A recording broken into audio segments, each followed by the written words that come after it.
Good morning, good afternoon, and good evening. You are watching The Experiment, and I'm your host, Joe Soro. Tonight, we're going to talk a little Dodger baseball, a little Lakers, and so far, we're talking a little bit about some fights that happened yesterday. And I think there was another one today. I didn't know there was one today, but last night's fight, just to kind of throw this in a little bit, was it School versus Canelo in Saudi Arabia? Yes. If you paid for that fight, I would seriously call you a cable, satellite, or whatever provider you have and get your money back. School was an absolute monstrosity. Absolutely just dogged it, ran. It wasn't even a fight. And Canelo, Jesus Christ, bro, can you pick a fight? Can you pick a fight that matters? I mean, you're supposed to be the best fighter of your current generation. Can you do a better job? And can we stop having fights in Saudi Arabia? I felt like I was watching the fight on a camcorder from 1991. All this money, all that trillions of dollars of oil money, and it just looked like they had a potato camera that they were using to broadcast the fight. I was watching that and watching the games from last night as well, so I was kind of going back and forth. But anyways, tonight's show is going to be heavy on Dodgers, a little bit of Lakers as well. I know you guys probably came from LFB. We talked a lot Lakers, obviously, but I'm going to talk a little bit of Dodgers to start the show, and then we'll kind of venture in as we go from there. Let's see, Mark. Yeah, the look, the continued Americanization of Middle Eastern sports is an interesting one. Production value and history matter.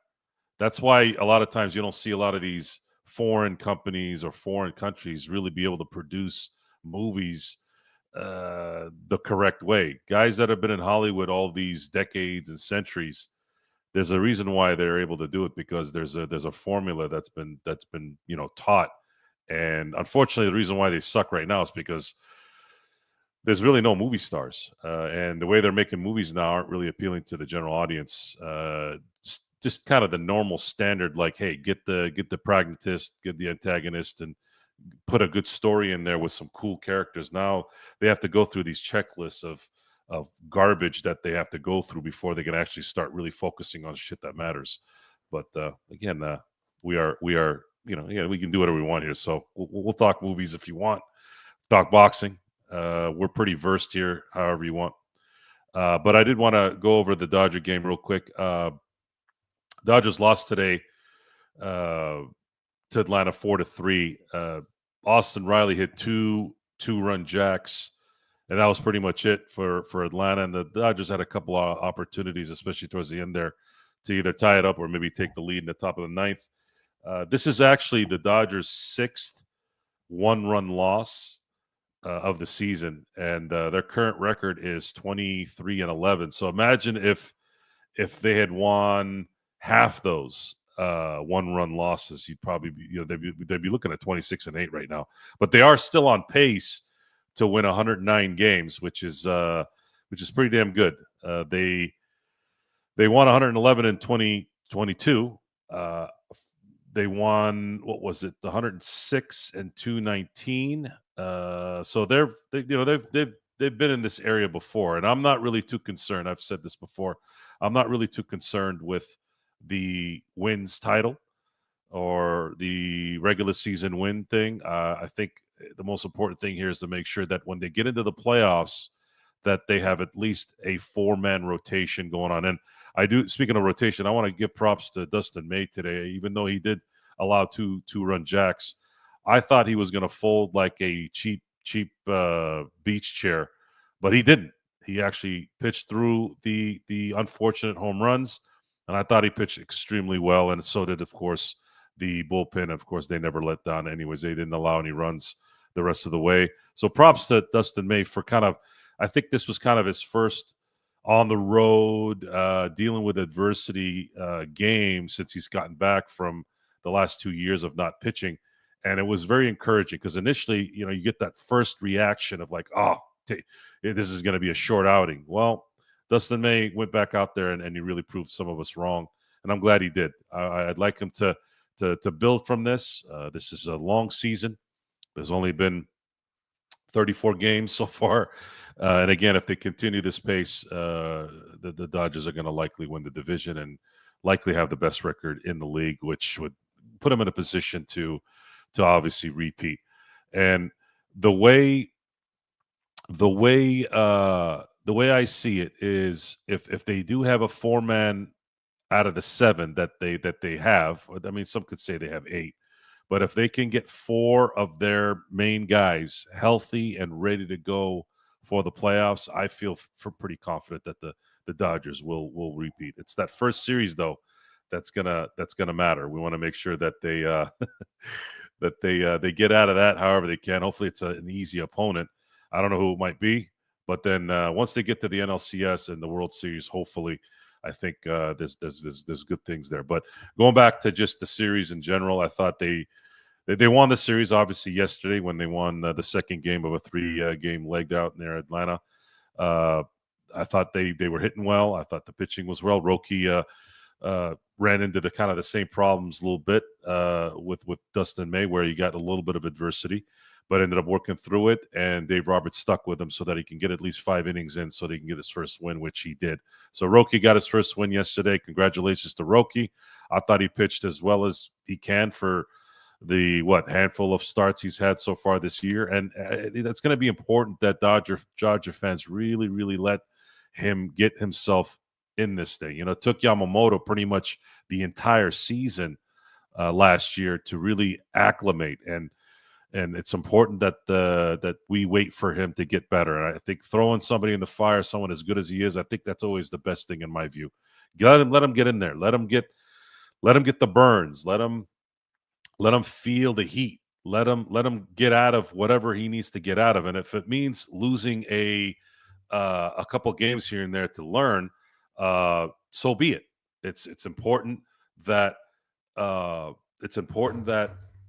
we we take advantage. And I say we as in the Dodgers. Obviously, I'm not talking about myself, but it's important that the Dodgers, uh, you know, get themselves. They have 162 games to get this thing right, and they're doing it right. I've been very happy with how they've handled everything, and in terms of the pitching staff, in terms of Will Smith, sitting down more than usual at the beginning of the year. Will Smith came out the gates like he usually does, hits really well.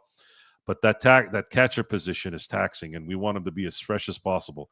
And I know that Barnes got kind of destroyed here at the last at bat to lose the game.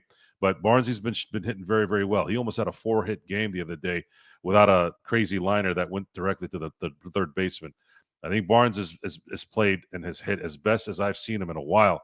So props to Barnes. I know you weren't seeing the ball too well against Iglesias today, but again, I'm happy that he's been hitting the ball at least because he's going to do great as a catcher, and he's a huge help. Guys like Kershaw, guys like Roki right now, he's that guy, and he's a great team player. He's a 2-time champ, so that's very important to put that in perspective and understand what's going on there, and the fact that he's providing at the plate is even a bigger kudos to him. So we have Empire. Jeff has arrived. Welcome, Jeff. How you doing, bud? I'm good. I'm good. I Thanks was for just having talking me. about Barnesy, and I know that it didn't end too well today with him, but he's been actually a huge asset so far in covering for Will Smith. And I've read some things from message boards since today's loss, and I wanted to kind of get an idea of what you thought. And there was some questions on why Roberts had Will Smith cover or pinch hit for Kike versus Barnes. I read because I got to give credit to the guy I read it from. I think it made a good point. Uh, I think they did not want to use Will Smith in case they tie the game. They didn't want to use Will Smith to catch today. They wanted him to have the full day off. Do you think that's what it was? Well, I said that during the stream. Remember, I I said, didn't get a chance to hear the stream. yeah, I was kind of right. in it. So you had said that Roberts had Will Smith pinch hit for Kike because in case they did score, he didn't want to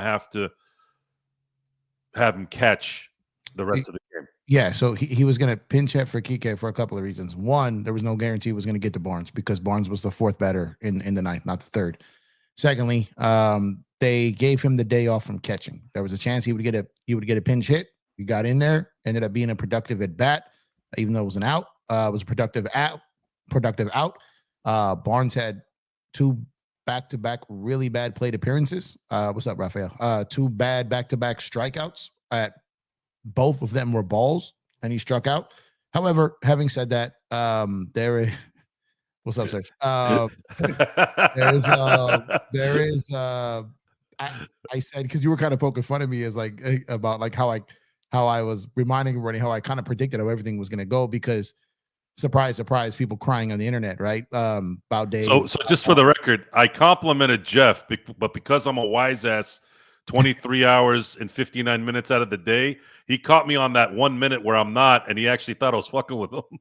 Well, no, because you said Jeff, according to Jeff. So like that's what I thought, like you were messing with me. Yeah, but to me, it was like that was a strategy I thought they were going to use. That would have been the strategy I used, and it only really came to be because my chat was really getting on me and kind of throwing tantrums about why are you going to bring up. And I want to go into more depth on this, but why are you going to bring up Kim if you're not going to start him? Why are you going to bring up Kim if you're not going to play him? Why are you going to bring up Kim? And that's a whole different argument in and of itself.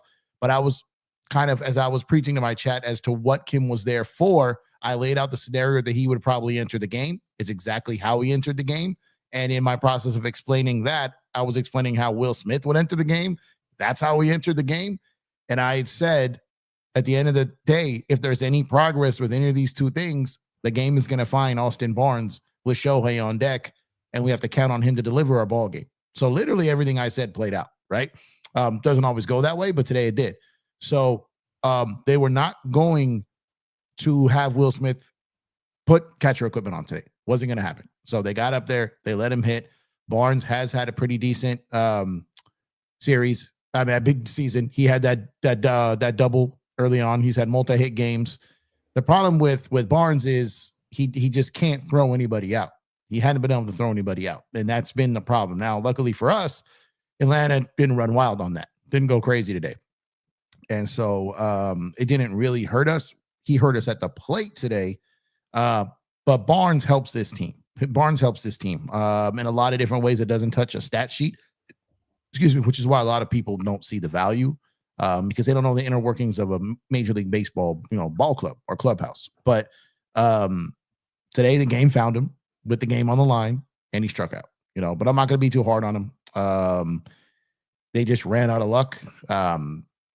That earlier at bat was actually rougher because had he took that walk, then we have second and third with one out instead of two outs, and then that ground ball that Mookie hit probably scores the run because Barnes would have been at third. And that's kind of how it came to be.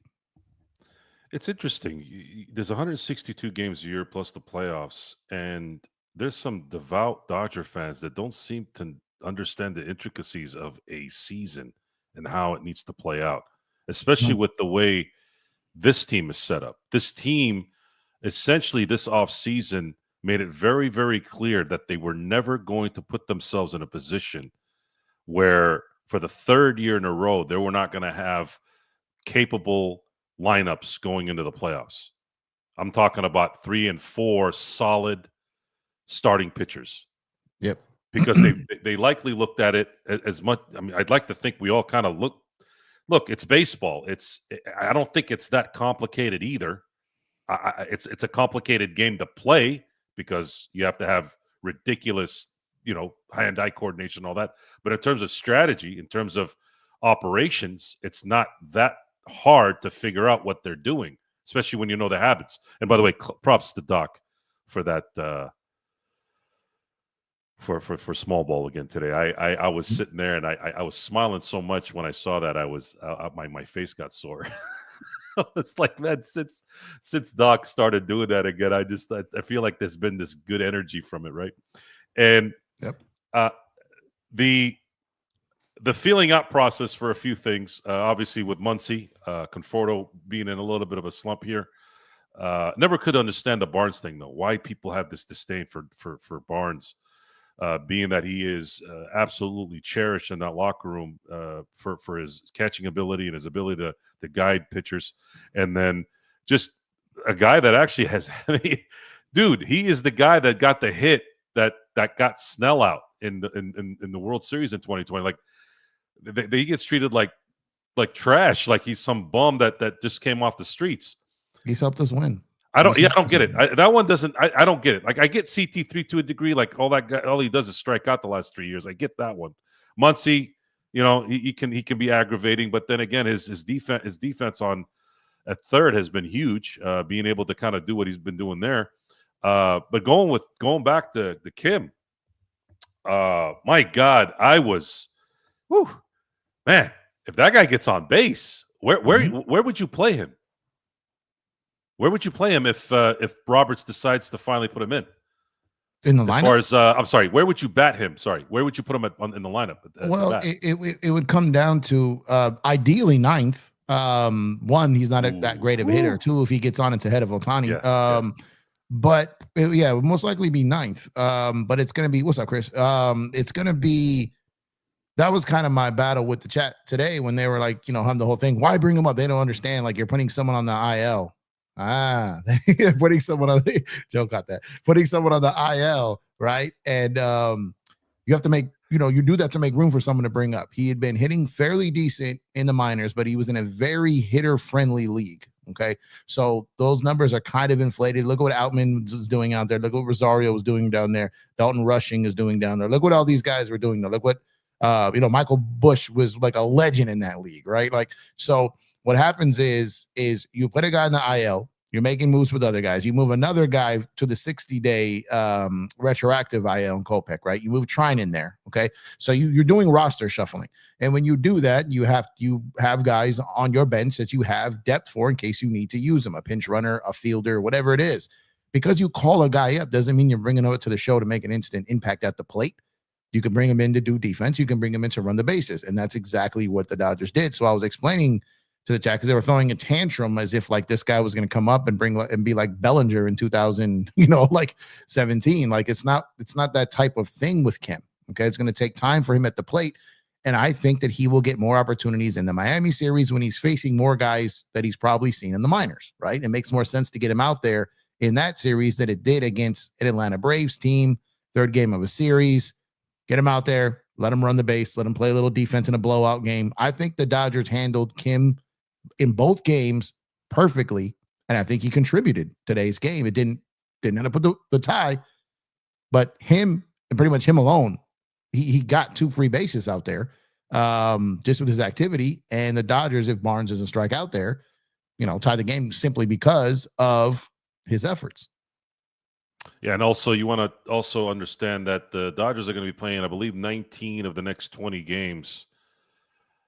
I think it's way into almost the third week of May, where the only day off is on the 12th. Mm-hmm. They're on a 10-game, 10-day roadie right now. And they're going to play Miami. I think that's a kind of nice place to go, especially now with coming off the Atlanta series and winning that series, and then Ohtani gets to go back to Miami where he went 6 for 6, and maybe we can see some of that magic a little bit during that series. If they can get a sweep there, that would be a nice, pretty damn good start to the roadie, winning 5 of 6, mm-hmm. And then I'm trying to think if that 4-game trip in Arizona. I'm thinking maybe there might be a chance if my schedule opens up. Might be able to go to Arizona where my family lives, and maybe I might be able to make one of those games, but I haven't been able to figure out what I'm going to do here the next few weeks. Yeah, but I was trying to line that up, and then I realized it's Mother's Day weekend. I was like, shit. And I got Saturday being.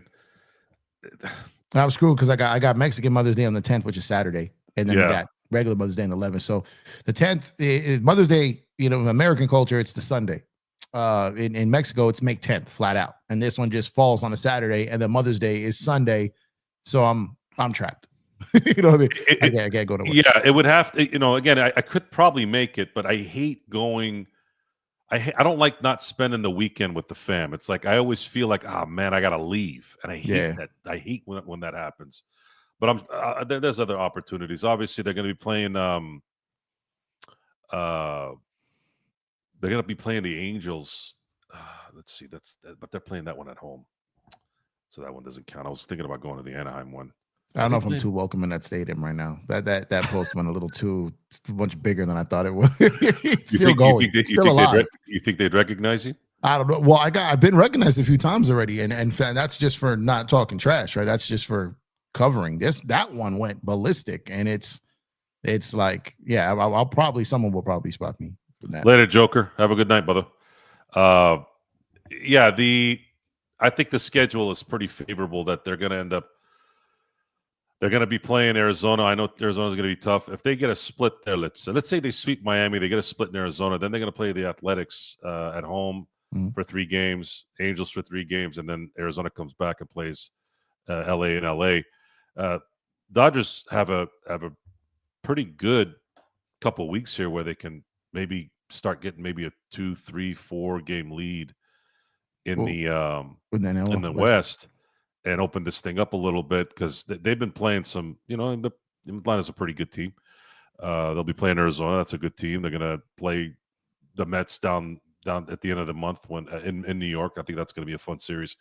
But the other guys have been playing kind of bottom dwellers too. So hopefully they'll start playing some real teams. Yeah, it's balancing out now. They're having to play people. They're actually going on the road. Like it's crazy. You ever been called King Kong, Jeff? I have not been called King Kong, but I know what Chris is referencing. Hold on a second. What did you say? We will lose to the Mets. Why you say that at Dodgers Empire? He's always negative from what I can tell. What is this? Are you just, is that like an opposite thing where you call yourself Dodger Empire but just talk crap? That's an interesting one. Reverse psychology, hoping they win. Is that what it is? I don't know what it is, but I've never heard him say anything positive about the Dodgers. He's been on your show too? No, in here. Whenever I've been in here. I only recognize him because the word Empire is in his name. It's the only reason I recognize him. Does Mookie's bobblehead look like him? I haven't seen it yet. I want to go to that game though. I want to get my baseball signed by him that night. So how many bobbleheads do you have? I don't have a lot. I maybe 15, maybe. So what and that's I give some of my parents. I give some away. Oh, okay. Cool. I get them, bro. The amount of times I've left a bobblehead at a game is crazy. Oh yeah, he's crazy. Or not at the game, or at the bar after the game, or in the Uber, or one of my dumbass friends sat on the bobblehead in the car. Yeah. The bobbleheads don't survive well with me. They don't. Like the hoodies, I have them all. The jerseys, I have them. I've got giveaways from this season, the games I didn't even go to because I had tickets, but I couldn't make it. So I had someone I knew that was going. I was like, either give this ticket to your friend or just use it twice and get me the jersey. I'll send it to you. Right. So I've gotten 3 items already of games I didn't even go to. Well, I'm if I really had to, I can. There's nothing I can't figure out, but I am 100% coming. I just don't know if I'm going to go to all 3 yet. Right now, I'm penciled in for 2, which is the Yankees. And in the month, I've got tickets to 2 Yankee. Dime, what's up, brother? I see you, man. I see you. Yeah. Up, so I'm going to 2 to 3 Yankee games. I'm going to Saturday night. I'm going to Sunday. I already got tickets for both of those. I'm trying to see if I'm going to go to all 3. I'm planning Friday and Saturday. I don't know for sure if I'm going to be able to make Sunday, but right now I'm planning on Friday and Saturday. I just don't know where I want to sit yet because one of my boys is going to be coming and hanging out. He's a huge Yankee fan, and that was kind of the deal. He's the AZ connection that I know.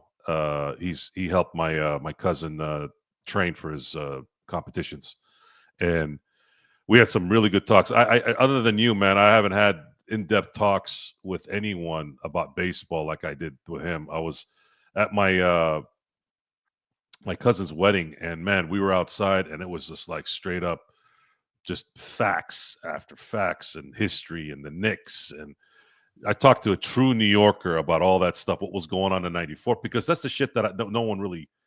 I mean, I know Knicks and Yankee fans that don't remember that shit. So I'm sitting there, man. I was talking about the John Starks game. I was talking about the '94 team. I was talking about the '92 team, which was actually my favorite Knick team. Was the '92 team, the team that took they took out the Boston in the first round. I think that was Bird's last series before he retired, and then Oh, Uh, yeah, that was the dream team year. yeah, Yeah, yeah. yeah, yeah. But and that was Bird's last series. They lost in 5, and then took the Bulls to 7 that year, and that was the famous Xavier McDaniel Jordan kind of Mhm. headbutting and stuff, right?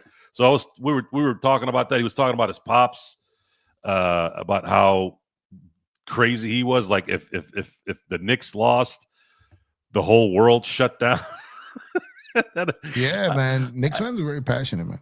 I still remember when my dad used to work with my dad when I was a kid, and he had friends that were huge Bears and Bulls fans, and one of the guys that was a Bears fan, he if the Bears lost that Sunday, it was hard. He goes, "I ain't gonna show up on Monday morning to work." So these guys get depressed, man, and they get all messed up for the next day. I don't know. Look, man, I'm a pretty big fan. I like to think I'm a fanatic, right? But I have never in my life after a loss ever not gone to work. That's Yeah, I that's never have. that's I different. never have. I've never missed. I'm never missing out on the money for sports. Never. Uh vicinity. Hakeem is better than Shaq. Two totally different.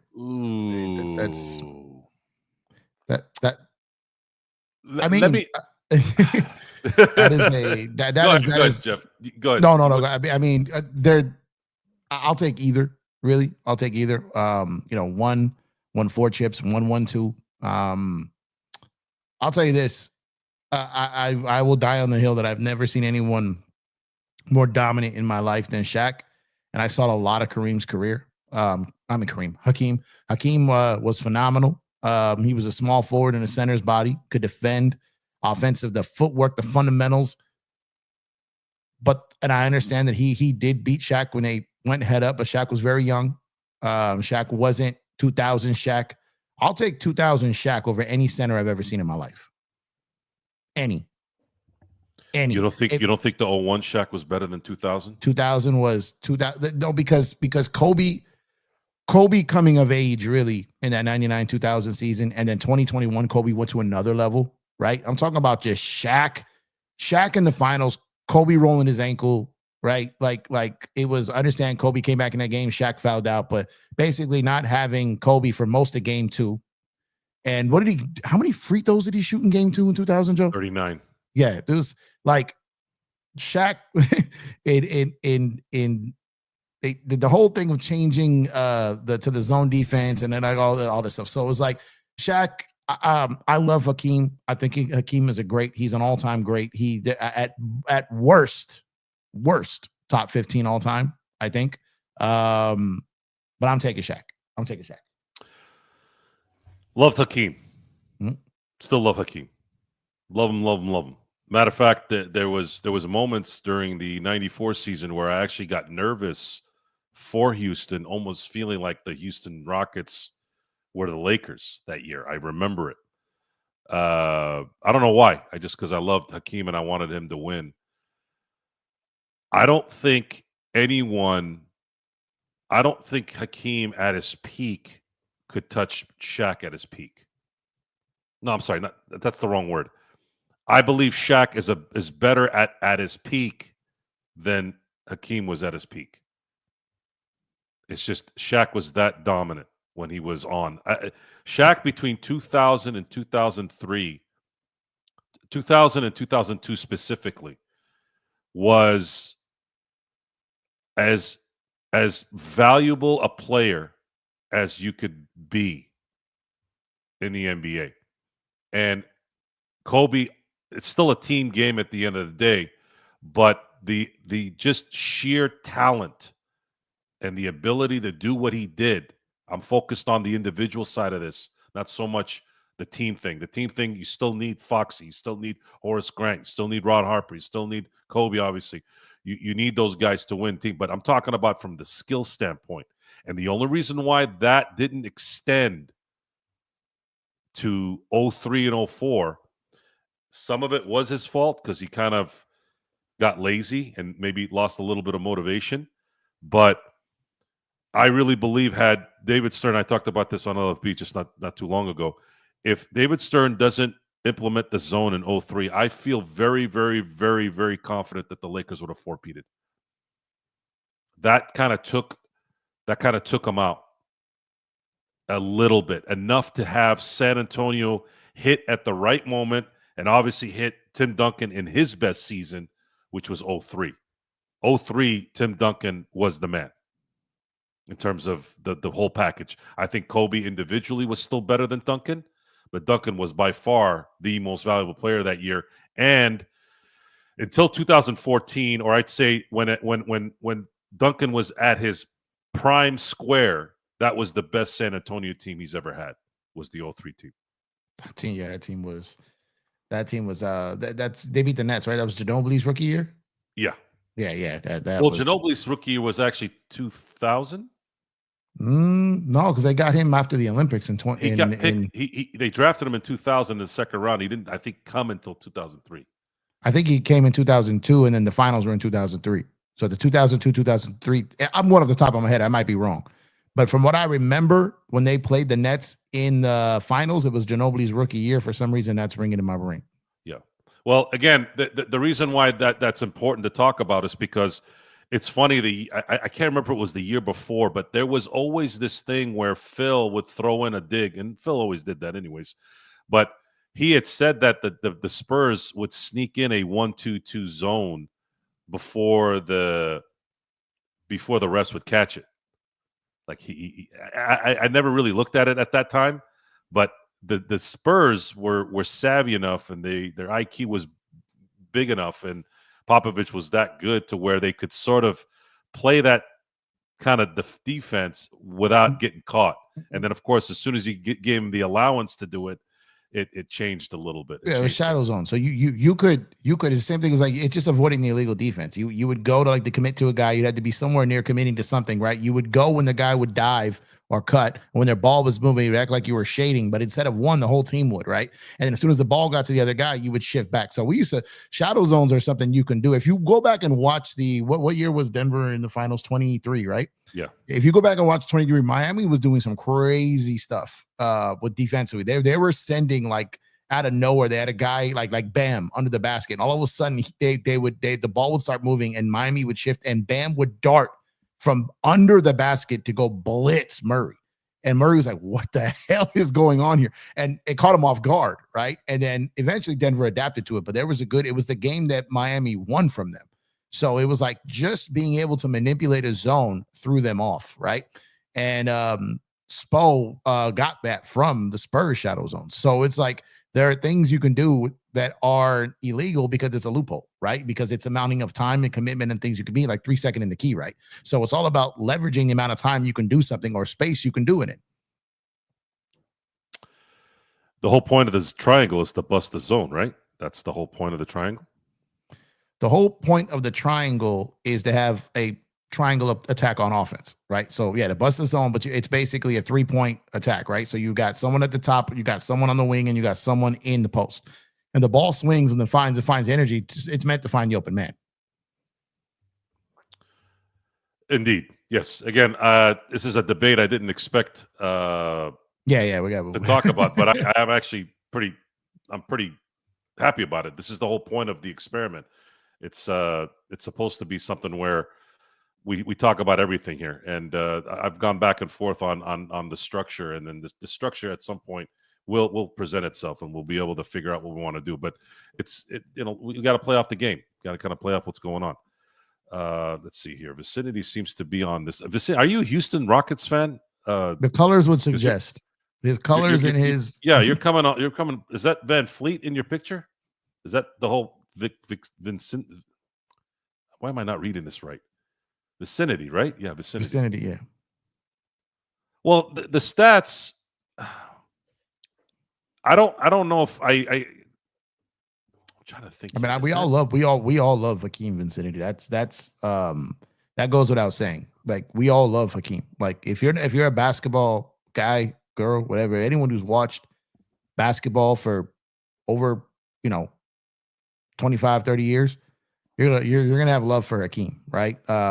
Maybe if he beat you, maybe Orlando Magic fans don't really love him. Maybe the New York Knicks don't love him, but actually I think Knicks fans do love him. I'm not so sure about the Orlando Magic fans, but Hakeem is Hakeem is one of the gold standards in our league. Like I said, he's a top. I think I said at worst top 15. Even if you want to be a little conservative, like a little bit more conservative than that, top 20. Everyone loves Hakeem. Shaq was the most dominant, fierce force that I think we've seen in our lifetime from a big man perspective. That maybe I'm speaking for myself, but I've never heard anyone say someone was more dominant as a big than Shaq. No, I don't think. I think Wilt is the only guy that I would say has been given the dominant tag as a big, really dominant, just a force that you can't kind of describe other than just you got to put 2 or 3 guys on him. Hakeem was what is a good description of Hakeem? You know what a good description of Hakeem is? You know how they say that like LeBron has the body of a power forward but plays like a guard, whereas Hakeem had the body of a center but plays like a small forward. So it was almost like it was he had the skill of someone that wasn't his position, but he also had the physical attributes of someone of his position. So he was like where Shaq was just a big. He was a big. Wilt was a big, right? Hakeem, I don't know why I keep trying to call him Kareem. Hakeem could do things as a big that not too many bigs of his era or before could do. Hakeem was a big that he'd be great in any era, but this era might have actually been probably his best era. You know what I mean? Like if he played in this era, a big that could put the ball on the floor, a guy with his skill set could probably turn into a stretch 5, right? So it's like Hakeem's range and his overall skill level was one of the best I've ever seen in a big. So his skill is what really set him apart, not just his height. I can't agree. I'm sorry, I can't disagree with the fact that he did have lackluster rosters most of his career. I mean, he had a pretty damn good roster when Ralph Sampson was there. They were able to make it to the finals in '86. The Mario Elie, Kenny Smith, Sam Cassell teams of the '90s when they won titles. I mean, those are all good players, but I wouldn't say he really played with other than Ralph Sampson in '86 and a few years before and after, before Ralph got hurt. He really didn't really play with like a second guy, and that's kind of the same with. You could say that with Patrick Ewing too a little bit. As good as some of the players were on there were very, very good players there. There wasn't really like a second star with the Knicks, from what I remember. You didn't see star. Yeah, I'm talking like a bona fide second guy. No, they had a very good defensive team. They had guys that could score. They had a balanced team, but they didn't have that. It wasn't Jordan Pippen. It wasn't like he didn't have a legitimate number 2. Hakeem didn't really have a legitimate number 2. But oh, go on. I'll let him finish your point. But I've got a little pushback on the roster thing from what he put in the chat because Go ahead. Well, so let's I'm going to bring this one up right here. So this one right here, this I don't necessarily disagree with, but isn't Kobe always discredited because he played with Shaq? And now it's all of a sudden we're crediting Shaq for having Kobe, right? That's our argument is saying how many does Shaq win if he doesn't have Kobe? Oh, put anyone with Shaq and he's winning. That's not the case because is Allen Iverson playing the defense that Kobe did? You know what I mean? No. Are any of those guys doing what Kobe could do? No. So my thing is this. I think when you do think about it, if you're going to take that approach, then you have to take the approach that Hakeem only won in non-Jordan years. If you're going to take that approach, because he doesn't win if MJ's playing. Okay. Secondly, you also have to be, it is post Blazers, Suns kind of falling off, and it's pre Sonics Utah coming on. So they found a window there where they were were they the 6th seed, Joe? 6th seed in 95. Okay, so the 6th seed, right, to win a championship. No one, I don't think anyone with a seed that low has won a championship definitely since then, right? So it was a kind of one of those things where everything lined up. stars lined up. You can't discredit the fact they won a championship. That's not what I'm saying. It's in the books. It counts. But Hakeem got his wins in a very small window, even though it was back-to-back, which is hard to do. It's hard to get one, let alone two. But I also think that people don't remember some of the players he had. And I think people remember Lakers Robert Horry, but don't remember Rockets Robert Horry. I think people don't remember Sam Cassell's rookie impact. I don't think people remember Kenny Smith towards the end of his career. I don't think people remember what Mad Max was bringing to that team. I don't think people remember that Clyde Drexler was still a bucket. And then they don't remember Barkley got there too late, right? Obviously, but it's not like they didn't have guys that could go out there and do things. They had serviceable people. So Joe, look at if you go ahead and look at what's the last team to win without a legit number two or really a legitimate number one? Like the 2004 Pistons didn't have a legitimate number one. 2004 Pistons. Yeah, so they didn't have a legitimate number one. In 2011, when the Mavs won, Dirk didn't have a legitimate number two. No. Right? When Kawhi won in 2019, he didn't really have a legitimate number two. No. That's a weird debated championship because probably if the entire Warrior team doesn't get hurt, but it happens. So again, when you look at the ones, Joe, who all won without a legitimate one or legitimate number two, there's always a reason. It's usually because something happened to the other team. Is really what it was. In 2004, we know what happened with the Lakers. They imploded, injuries, they blew out, right? In 2011, the super team, the Miami just wasn't ready. They fell apart. They weren't put together yet, right? Then you had 2019, the whole Warrior team fell apart, right? So it's like, then you look at 94, 95, I don't think it's necessarily to that level, but it's also, it lined up for them. It's kind of what I'm saying. And that's something that we've talked about ad nauseum. Would Jordan have won 8 in a row? I don't really know the answer to that. What I do know is if Reinsdorf wasn't such an idiot, if he had just brought back everyone for 99, I think the Bulls four-peat. Do you think they four-peat and beat San Antonio in the finals in 99?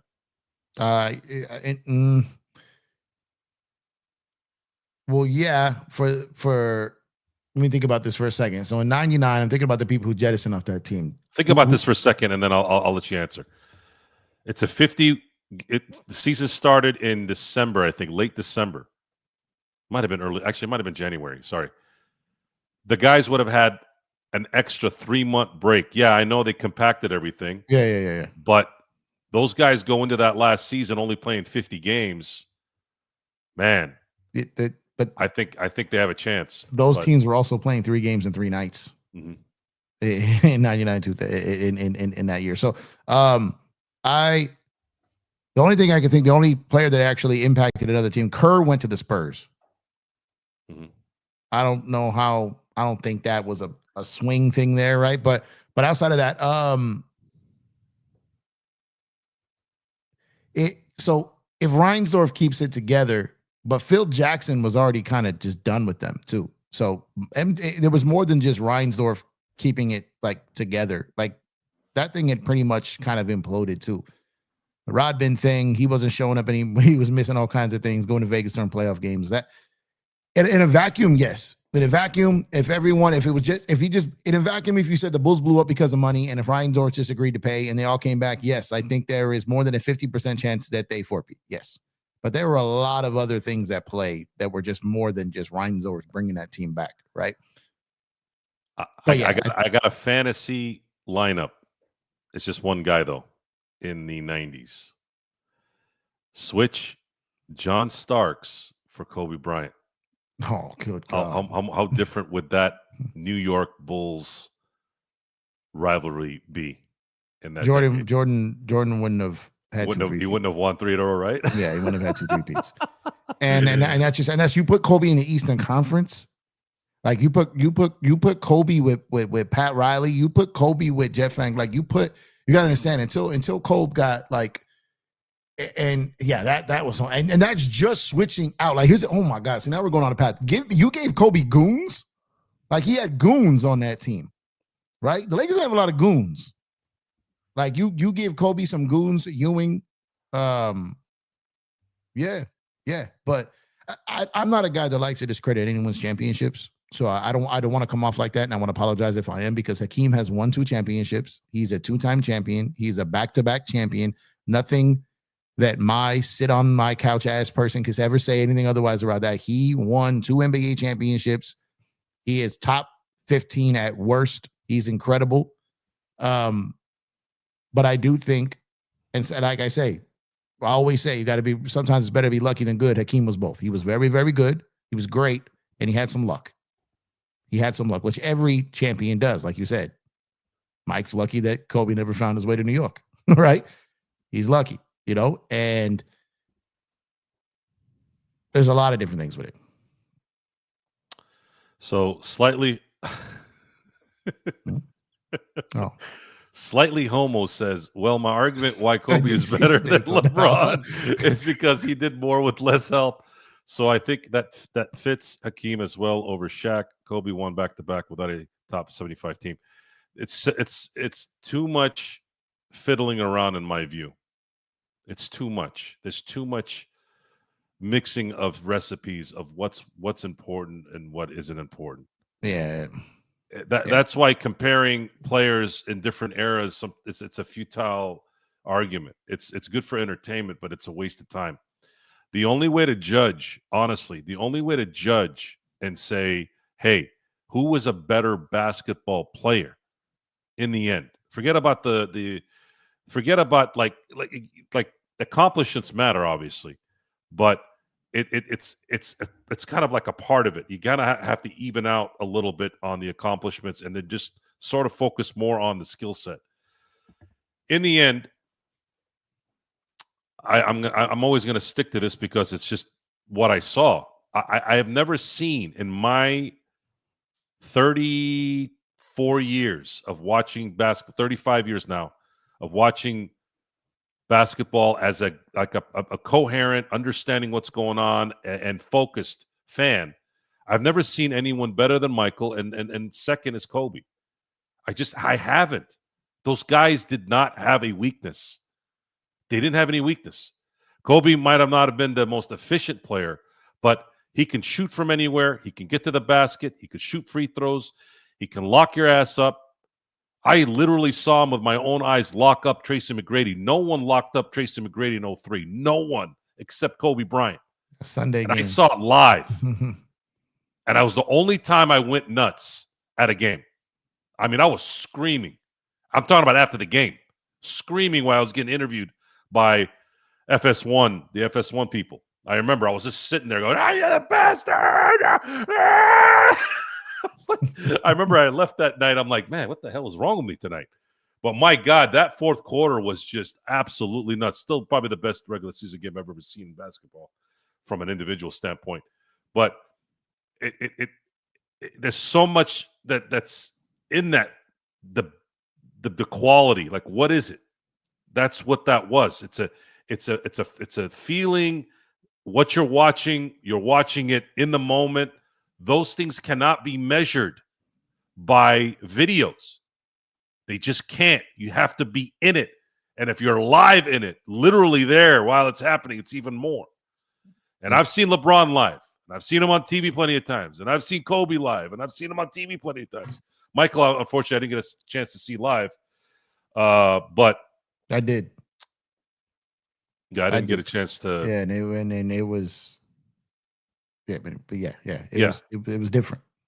Yeah, it's just it's really good discussions either way. It's entertaining, and Kobe playing with a guy that wasn't on the 75 team. You know, at some point you're going to start moving statistics to better your argument. It's just that's what it ends up being. Oh, Joe, Jordan never played against this style of players. He had to deal with Dwayne Wade and Kobe and this and that. And I mean, a lot of times I just sit there and kind of roll my eyes in the back of my head. I'm like, dude, do you think basketball just started in 2002? Like, what does that even mean? You think guys weren't athletic back then? It's like listening to music from the 60s. Now we can still appreciate the music, but we weren't out there when they dropped. We weren't out there when it was top 40. We weren't out there when it was doing it, right? So it's like eras, being alive in the era, being part there, being part of it, being there, witnessing it live. I tell people all the time, like in the basketball debates, like if you like, there's a lot of channels that popped up. Now, not to say, I want to be very careful because these are thin lines. The basketball historians have studied the games of eras they never watched live, and they go to depths and level of research to take them to the level where they're damn near as close to of being there, because the way they go about it is they're examining every portion of it to make up for the lost time. So historians are a little bit different than your average NBA basketball fan that's just in a debate. Okay, so I just want to break that down because I have talked to historians. I have, seen someone that has been going back as far as 100 years in baseball or more and breaking down, and they can sit here and tell you things as if they were there. Those guys are different. Those guys are few and far between and different. People who actually love the essence of a game versus trying to win an argument or a debate. So that's different. So when I say I can't debate with someone that wasn't there, is because they're just going to stats and they're going to YouTube. So Joe, if you went there and you looked at Kobe Bryant's stats in Game 7 in 2010 against the Boston Celtics, you would think he had a trash game, right? Mm-hmm. You would think he had a trash game. And there was a lot of that game where he was struggling. But the rebounds, the moments, like the thing is to say that Kobe had a trash game and they won. Let me ask you something, Joe. If Kobe had a trash game. If he missed that game, what happens? They lose. Exactly. So my thing comes down to this. I sit here. That's why I don't do the debate shows anymore. Trying to debate people on the three-peat Lakers who were born in 93. You can't. You can't. They weren't there. I don't care if you were 10 years old when the three-peat ended. I don't care if you were 7 years old in 2000 when they won. I don't care. You weren't there. You weren't there. As much as you think you were alive, but you weren't there. You know what I mean? Doesn't make you less of a fan. Doesn't mean you don't know the 2009, 2010 team. Doesn't mean you don't know 2020. Doesn't mean you don't know what happened in those games. But you didn't live it. You didn't live it. So if you go and you interview someone what they went through, go talk to someone who survived 9/11 and go talk to someone who just read about it. Totally different. Totally different. Go talk to someone who's been shot versus someone who's seen someone shot in the movies. Mm-hmm. It's different. Okay. So all I'm trying to say, no disrespect, but all I'm trying to say is like, I can't get up here and talk about the We Are Family Pittsburgh Pirates, right? I can't get up here and talk about the Murderers Row Yankees like I was there. I can't sit here and talk about the 60s Celtics. I can't sit here and talk about the 80s Rockets team that I keep hearing so much about how the 82 Rockets, was the 82, 83, may have been the best team of the decade, but they didn't have the multiple chips like the Lakers and Celtics did, even though they did beat the Lakers. And I think they did beat the Celtics, and how bad of a man Moses Malone was that year. But I can't sit there and talk to someone who watched those games to the level that they can. That's my point. So I can't do it either. You know what I mean? Well, yeah, it's in reading and researching that year, there was a little bit of understanding that Kareem's game had lessened, and the one thing that he had an issue with was physicality. And Moses was a physical man. And Moses was a physical specimen at the time, and it's also a clear understanding too that when they're comparing, let's say, Shaq at his peak versus Kareem at his peak, that's a discussion that we're never going to know the answer to, but that's a problem for Kareem too, even if he was at his peak. Yep. Now here's the part that probably kept Shaq from really owning the top spot is he had been swept 5 out of the 6 seasons he was in the playoffs. Yeah, the first 6 seasons. That put a dent in his career in a lot of ways, because what that showed me was Shaq once he knew the end was once he kind of felt uncomfortable, he glass-nowed. Like everything had to be perfect for him to, at least at that time, everything had to be perfect for him to feel motivated. See, that was another thing that probably puts him down a little bit. Is if he wasn't motivated, he felt like it wasn't that important. I think that's probably the biggest negative with Shaq, and how I looked at it. You look at his '03 year, you look at his '04 year, right? And then you look at his '05, right? He goes to Miami, he has something to prove. He almost wins the MVP. Imagine if he had that same mindset in '03 and '04. Do they win it in '03? Do they win it in '04? That's always the question with that. Yeah, things just run its course too. Well, But here's my point. See, and that's the point that I'm trying to make. The issues that we've had with LeBron, I've had issues with LeBron. By the way, I'm already getting lambasted by Apple audio people now dropping negatives about Kobe and how blah blah blah and all oh that. yeah, I yeah, mean, this whole LeBron thing, people are not really getting it, man. They're not understanding what I'm saying. They think like the narrow mindedness of this LeBron thing. I'm like, dude, it's about winning, man. You guys got to get out of your damn fandom of a singular player. I don't care about LeBron James's stats. I don't care what he does during the regular season. I don't. It's been bad. It's been really bad at the end of games for 3 fucking seasons now, and I'm tired of it. I want this team to win. And the fact that they got Luka now, it's now you got a reason now. Now you really have a reason to start doing things to go on, to compete for the title now. I don't want to go into the playoffs anymore. Oh, if a couple things go this way, maybe they'll have a shot. I've been doing that for 2 fucking seasons. I don't hate LeBron James. I think he's amazing, and I'm glad he came to LA. But it's over. It is over. It's time to move on. 2026 needs to be his last year. And that's something that needs to be guys, when we talked about the Heat, it doesn't matter. You guys can write a million articles killing me. It won't change it. You got to come with legitimate information on why. You got to convince me details on why it would be smart to keep him longer than his current contract. And if you can't, you won't. You won't be able to. You have nothing behind it. Having the all-time scoring record doesn't win you playoff games.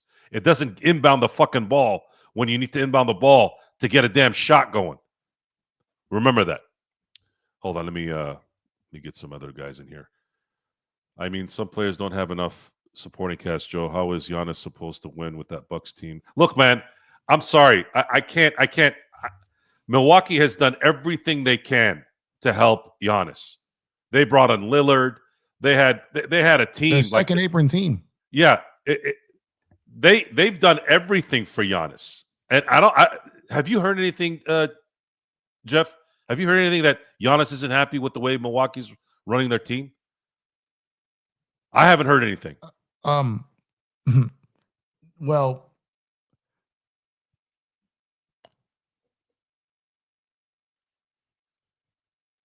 okay, I'll say that it's not that he's upset with how they're running the team. It's he's upset. He doesn't think it's going to work out there. It's what I'm understanding. Like the long, yeah, that's what I'm saying. So it's no. As far as him, he wanted a second star. They went and got Dame, right? Everything that he has asked for, including having his brothers there, including when he had a problem with coaching. There's nothing that Giannis hasn't been to the Bucks. I'm trying to. Okay, so Giannis does not hold his team hostage like LeBron has in the past. Like he doesn't do that. He's open with them. He tells them there are things he did. However, I will tell you this, that Giannis, I'm going to be very careful with my wording. Giannis signed that extension under certain circumstances. Okay. Certain promises were made on both sides when it came to that extension. And if you guys, for those who watch my channel, when he signed that extension, I said he is signed for a certain amount of years in Milwaukee. He's not going to finish that contract in Milwaukee. And I said that at the time that he signed it. And it wasn't going to be about him having a problem with how they ran the organization or what they did, or him not having his say, or whatever it was. It was going to be very similar to Paul George in when he extended with OKC. Not extended, re-signed. He was a free agent. When he re-signed with OKC, there was a clear understanding, because he did this for Indy too. One thing you could say about Paul George is that he's very upfront and open with his front offices. He told Indy he wanted to be traded to the Lakers, because if not, he was going there in free agency. Trade didn't work out, but then they got butthurt. But he did totally different what these other stars did and just left them high and dry. He told them to trade them there so they could get something for him. He was open. And then they get punished for doing so. And then they shipped him to OKC out of spite. Then with OKC, he tells them, look, I don't want to leave you high and dry. I'll go ahead and re-up here. I still want to be in LA. OKC's like, look, we're going to pay you the most. We'll do this. We'll go another year at it, and we'll see where we are next summer. Next summer comes along. He asked out to go to LA. He asked out to go to LA because he found out Russ asked out to go to LA. So he's like, what am I here for? Right? So he does that. So Giannis, when he signs that extension with Milwaukee, there is a clear understanding that whenever he wants out, he can get out. Totally different than what Dame did in Portland. Totally different. Now, Dame in Portland pretty much had that agreement until Dame waited until they signed Jeremy Grant, and then the day later said he wanted out. That's when he wrecked it with Portland. So Giannis, no. Sorry, this is a very long answer, but I wanted to add context to it. Giannis is not upset with how the Bucks are doing things, but he's looking at the landscape. Dame just tore his ACL. Look at their financial flexibility. Look at their draft capital. Look at their situation, and it's not going to get better. And he's going to get older. So in his mind, now it's like, I gave you a couple more seasons of this. I want to be able to play in my prime for a championship, and it's probably not going to be in Milwaukee. Doesn't have to be a major market. Doesn't have to be anything like that, because the team that's probably most positioned to get him is OKC. It's not a major market, right? But what I'm saying is, so no, Joe, he's not upset with how Milwaukee is handling things or doing things, but eventually these things reach a fork in the road. Boston is going to hit this fork in the road this summer, no matter what happens. If they win, lose, it doesn't matter. They're hitting that fork in the road. It's not about them having the money. It's not about them not having the money. It's about consequences of repeaters' second apron tax. Boston is not going to sit here and punt first-round picks and lose potential picks 7 years later when they could be in the lottery. It's not good business. So what Giannis is doing here, it's not about any issues he has with how Milwaukee is doing things. It's about the most important thing in life and in sports, and that's time.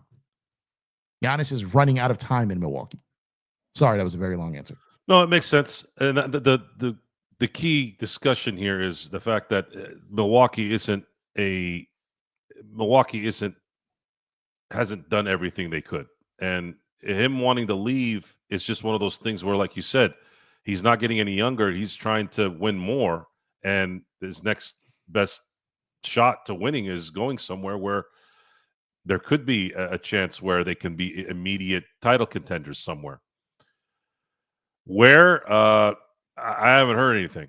I really haven't. I don't know if New York would be a good spot. I don't know if Miami. I think SH, I'm just going to call him SH, slightly homo. It says there's been reports of him going to the Spurs. So what would you do if you're a Spurs ownership? You're going to trade Castle and Fox and some draft picks, maybe the first pick here? Like, how would that work? Well, that's the thing, Joe. So here's the thing. This is what it boils down to. When they signed that contract, did they do like what OKC did with Paul George? I don't have the answers to this. Okay. Did they tell him they send him wherever he wants to go? As long as they're not just giving him away, like would they take a lesser of a deal because he chose them and gave them an option, to keep him? Or is it the Dame route? We're not sending you where you want to go, and we're going to send you to where we might get less because it's not where you want to go. So are they going to take the Joe Tsai, Kyrie approach? Are they going to take the Dame Lillard approach? Or are they going to send him where he wants to go? This is why I said I believe it's going to be where he wants to go. I believe they're going to send him and do right by him as to where he wants to go. And where he wants to go, that will remain to be seen. But I don't know why. Because for a logistic of basketball winning or ran organizations or ownership, I don't understand why. But the name that I keep hearing on back channels when it comes to Giannis is Brooklyn. And I just don't grasp why he would leave Milwaukee for Brooklyn other than a clean slate for a team, him still being the man, them having money, them be able to get picks. But my thing is they'd have to give some of that up to get him. But two, I don't understand how that move puts him in a better position to win. But I keep hearing it enough. I keep hearing that name enough. There's got to be a reason for that. Well, there's enough in expiring contracts this year in Brooklyn's for him to just sign outright that he wouldn't even. I mean, he's actually that's not true either. Well, I'm saying why he would pick Brooklyn is what I'm saying. His choice would have to come if he wanted to leave without a trade. He has to make it through the 2026 season, and then not pick up his option. Is it 2026? No. He's signed. That's 27. Sorry, my bad. Let me. It's 27. Sorry. Him and Jokic have the same setup. 2026 would be too soon. Yeah. So 2027, him and Jokic have the same contract in terms of being able to opt out, which is the summer of 2027. So looking at him, looking at where he'd be then. So right now he's, what is he? 31 years old. Do you think Giannis is going to be still kind of good in 2 years? Enough to give him a max? So no, his player option, his guaranteed years are this year and 2 years after that. Yeah. So 24, 25 just finished. 25, 26, he's there. 26, 27, he's there. And he can opt out. He's 30 years old right now. So in 3 years from now, he'll be 33. 2 years from now, 32, which will be a year younger than when Braun came here. And he's 2 years out. So the only thing that maybe, like I said, if the agreement was we'll send you to where you want to go,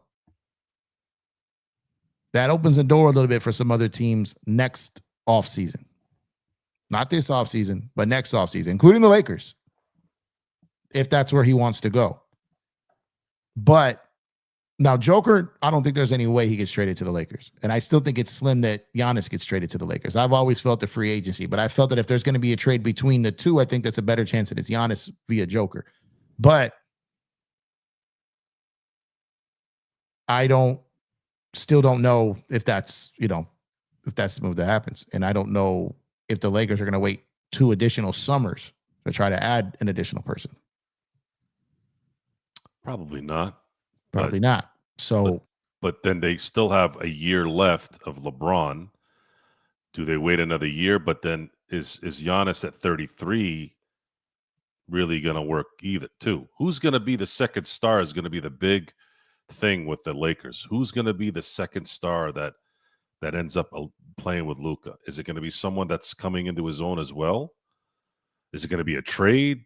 That's going to be a mystery that we're not going to be able to really know the answer to till at the earliest next summer. It'd be the craziest thing ever if the Lakers just mess around and find themselves a Joker in the second round somewhere. And all of a sudden, we're sitting here worried. We're thinking all these names and all these things, and it's some guy we've never heard of. Would that be the craziest thing in the world?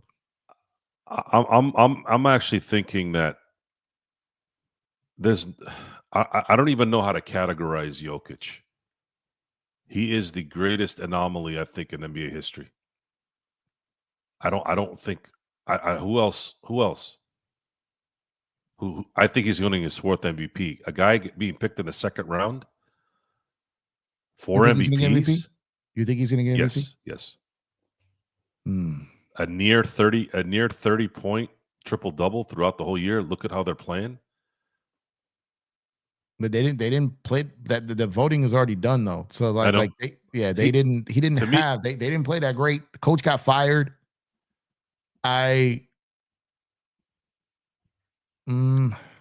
it's You think it'll be close? Him and SGA? so let's talk shop here. Let's keep it simple. Since everybody loves, and this is the thing that pisses me off with Gerald and everybody. This has pissed me off even before I even knew Gerald. But they keep saying the same fucking thing and it drives me nuts. Are we going to give the MVP because you feel like giving the MVP to every fucking one seed guy? Is that how it works? Because why don't you just make the MVP say you got to have the one seed to get it? Isn't the most valuable player the most valuable player of the NBA? Who is the most valuable player? Who is the best player, right? The most valuable? No, it's not the best player. It's the most valuable to their team. So Isn't that what that is, though? NBA most valuable player? Was Steve Nash ever the best player in the NBA? No. So what I say is this, huh? Hey, don't talk back to me, boy. I knew you were lurking. What are you talking Bastard. About? Talking to Gerald. Oh, okay. I was like, what? Think about it. So when you were talking about something he says all the time, I thought you were going to say crying about Vando. But when we talk about the most valuable player, I had the talk with the Cap and Crown, formerly of We Talk Mavs, and we kind of said the MVP is not the best player in the league. The MVP doesn't even have to be a top 3 player in the league. The MVP is the most valuable player to a team that essentially achieves the most, right? So if you take Joker off Denver, they don't make the playoffs. Correct. I don't think. If you take SGA off OKC, there may be a 6 seed. There, if that, in the West. I mean, who do they count on for these buckets? They got a lot of defenders. Like the guys, I don't know how many the guy can get their own shot. Like SGA to me is not your prototypical type of MVP. Joker is. But I think if you're looking at the season, that the Thunder have had, and we're going by the definition, my take on that would be that SGA is every much an MVP that Steve Nash ever was. That's my take. And if Steve Nash had won 2 MVPs? Yes. He won 2, right? Mm-hmm. So if Steve Nash won 2 MVPs, then SGA's gonna win an MVP. If that's the criteria. Now, again, I'm not gonna sit up and say that Steve Nash should have got those 2 MVPs. I think I agree with Kyrie when he went to Steve Nash's house. He goes, "I'm only here to see Kobe's MVPs in your trophy case." I agree that he should not have won it. It should have been Kobe, but Kobe didn't have enough wins, right? But my thing is, if Steve Nash got 2 MVPs, then the president has been set for SGA to get an MVP. Joker is more Kobe 06, 07 than Steve Nash of those years, which is what SGA is. And if you go by the history of how these guys win MVPs, it's a popularity vote as well. How well does the media like you? All these things matter. Now, I think they should have an MVP, and they should have some way to crown who they feel the best player in the NBA is. Because the MVP and best player are not the same criteria for what the league hands out MVPs for. My understanding of the award is it says the NBA most valuable player. It's an individual award. It needs to go, in my view, it needs to go to the best player in the NBA. Then they can't call it most valuable. They used to give Kareem that even when he wasn't making. I think he didn't make the playoffs. Was it 76? Yeah, that'll never happen now. They'll never give an MVP to a guy that doesn't make. Baseball does. They give MVPs to guys that don't make the playoffs. NBA doesn't do it anymore because ring culture. Ring culture has took that all away. It's wrong. I agree with you. The conception of what an MVP is, if we're going on the precedent of how the media and the people who vote for MVP have done over the last 30 years, and SGA is winning MVP. If we go by the criteria of what they've acted on. Well, not necessarily true. They gave Harden the MVP in 18, and they gave Westbrook the MVP in 17. Westbrook averaged a triple double. What seed were they that year? I think they were 7. Might have been 7. 8. So it is. I think that was kind of what year did Russ get it? 17. What year did KD leave? KD left the year before. He left in 16. Oh no, that year, yeah. No, he didn't leave the year Russ won MVP. 17. He left in. Or 16. did Russ win in 16? Well, let's look this up. No. Russ won in 17. Yeah, he won. Okay, in yeah. 17. So the year that he was left. Durant's first year winning the championship in Golden State. First year in Gold State. So yeah, Russ averaged, because he doesn't average it. He averaged a triple double the year after KD left. Mm-hmm. So the media pretty much hated KD at that point.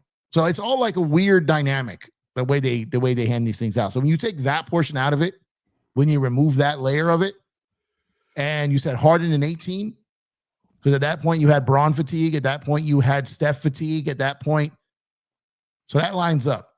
When you're sitting here and you're talking about MVPs now, Joker has how many? 3 right now. Oh, okay, yeah. He's got the fatigue. It's going to be SGA. So go back and look the fatigue year. Go back and look at the fatigue years. I'm not saying I agree with this, Joe. I'm just saying, I'm basing this all off the principle. Terrible. All the guys you named were fatigue years. Terrible. Think about it. I don't agree with it because it's stupid games. 2 things we didn't talk about this last year that I wanted to talk about. One was the David Stern veto thing, and the other was going after but I couldn't find the damn, like, there's a list of the voters, but some of it is not, they don't know if it's 100%. So they don't want to go after somebody, even if it was just one guy. I didn't want to go after somebody that might have not supposed to have a vote in the thing. I think don't they give out the votes when it's done? That's not the point. The point is that it's the people that are involved, the ones that are voting, the people that are voting for certain people that shouldn't be voting for anybody. They shouldn't have the vote. It's so astronomical. Yeah, it's not always the same every year. It's not always the same. So it is. But like I said, but those always come out because we knew immediately that Fred Hickman didn't give Shaq unanimous MVP. We knew that immediately. Did he ever? He went on he actually got on air and said something, but it didn't. It was more just defending himself. Well, because it had already came out. Yeah, it leaked. Yeah, he wasn't going to go out there and say I didn't vote for Shaq. Like it leaked. Well, it never made sense. Like, why would you choose AI over one of the greatest statistical seasons in any sport? East Coast bias. Is the South really the East Coast? It's Southeast is the East. Really, Atlanta is considered the East Coast? What time is it in Atlanta when the Lakers play? I know that 3-hour difference. Well, that's what it is. You know where the East Coast bias comes from? It's the only games they watch. To me, East Coast bias is always going to be the Northeast. To me, well, that's what it's known for. But I'm telling you, it's based off the time in which West Coast games are played for East Coast time zones. People on the where's TNT at? Atlanta. All right, these guys are asleep the games and they just wake up for the halftime. Man, this is Fred Hickman, man. I used to watch him and Vince Cellini more than I used to at the beginning. Like I was a CNN SI guy. Like I really liked their show. CNN SI, yeah. I love that show. Stephen A. Smith was on there for a bit. Yeah. But I mean, come on, man. These guys got it. That was a surprise, man, when I heard that. That was a huge surprise. I don't know how all that stuff works. I don't know if they get paid to do something. I don't know. It's kind of like the Oscars at that point, maybe. I don't know. But the East Coast doesn't just go for the Northeast. They're the pinnacle of it. They are the mecca of it. The problem also is Ohio. Ohio voters are really bad too. It's not just the East, the Northeast voters. The Ohio voters are fuckers too. But that's not Central Time. No, has nothing to do with that. It does for the East Coast. But so, like I said, so Ohio was East Coast time, right? I think it's 2 hours. Well, it is 2 hours. Yeah. Or Midwest time. Mhm.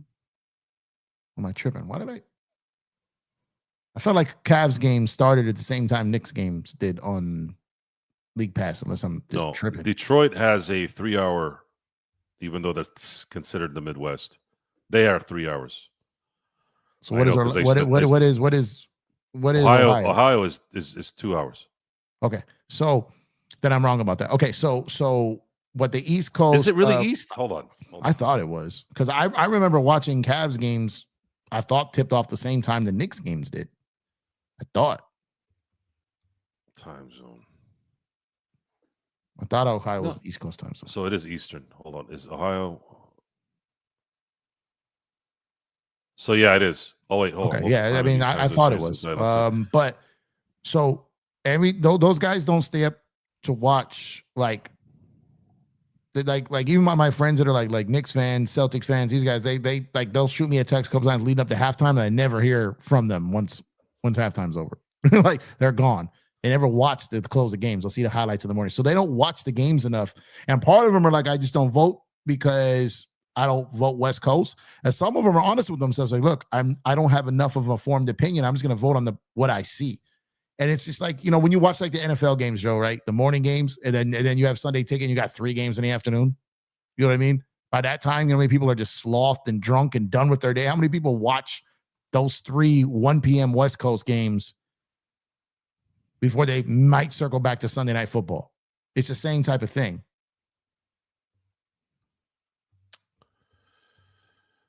A lot of lost MVPs, man. That's a pretty shitty way to lose MVPs. No, it is. I don't agree with the metrics. I don't agree with the way it plays out. But I'm telling you, there's things that will always happen. It will be the best player on the best team. They'll ride that out. It'll be the darling if that lines up. If it's the media darling on the best player on the best team, a la Bron, a la Steph, like that, that will ride itself out until the fatigue hits. In a fatigue year, you're going to get someone like an SGA. You're going to get someone like a Harden. You're going to get someone like that. We're in a fatigue year because how many times Joker has won it? Which is why I feel it will be SGA. If I were voting, I would vote for Joker. If I were voting, because while it's not the best player on the best team, if you take him off Denver, they are nothing.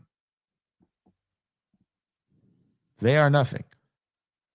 And how is that not more of an MVP than anything else? I agree with you. I'm just saying how they vote historically. And you can always count on fatigue. And I think we're in a fatigue cycle for Joker. I think so. So kind of like when Jordan didn't win in 93 and in 97. Mm-hmm. Fatigue. Even Jordan got the fatigue. Braun got the fatigue. Like they get the fatigue. They'll build you up to tear you down. That's not a real award then. At this point, I don't. When you look at the year that Kobe had in 06, right? The 06, the 07, 06, 2004, 2005, they missed the playoffs, right? Yeah. They drafted Bynum in 05. Okay, they draft Bynum, which was and then they don't miss the playoffs again until Kobe gets hurt, right? Correct. Okay. So when you look at it, like Kobe should have been in line with the Westbrook MVP rule, right? But no, they went and they said, I think that was kind of the end of, is it Duncan's run? The end of it there? Here, I'll run it down for you. Okay. 2000 Shaq. So 2000 Shaq, no doubt he won that year. 01, you had Iverson, which in my view still should have been Shaq, but Shaq missed too many games that year. 02, you had Duncan win that year, and he won in 03. I still say Shaq should have won in 02. Shaq should KG have was three. 04, right? Shaq should have 3 MVPs in a row, in my view. Yeah. You want to call me biased because I'm a Laker fan? Fine. He was the baddest man on the planet between 01, 02, and 03. I'm sorry, 2001 and 2. Yeah. Duncan, definitely in 03. Definitely. Now, KG 04, won in 04. Yeah. KG won in 04. Okay, I'll give him that one. 05, debatable whether it was Nash or Shaq. Shaq But Nash got it. Nash got it, right? Now, 06, Nash won it again. Kobe got robbed on that one. Matter of fact, Kobe got third in the voting that year. LeBron was second. Seed, right? Yeah. LeBron got second that year, too, by the way. Kobe didn't even get second that year. And it's 06? Total just shit show. Huh? Yeah. This 06? Yeah. Okay. 07, Dirk won it. 08, Kobe won it. And then Kobe should have won in 08. He won in 08. Should have won in 09 to 2010. All this criteria stuff that you were talking about, he had all that shit. And he still didn't win. Nope. But then it went into bronze time, right? It went into bronze time. Bron won in 09 and 10. Okay. And who in 11? Rose. Derrick Rose. Okay. 12. And then LeBron won it again in 12. 13. And 13. 14 was who? 14 was KD. KD in 14. And then it was the Steph parade. Then Steph in 15. Steph in 16. 17 was Westbrook. 18 was Harden. 19 was Giannis. Giannis won in 20. And then Jokic in 21. 22. And then who won in 23? Oh, yeah, Embiid. Embiid won in 23. And then Giannis, and then Jokic won again in 24. So they even hit Giannis with a quick fatigue. So when you look at it, because Giannis didn't even win it the year they won the chip. No. So yeah, so what I'm saying, so it's going to be SGA.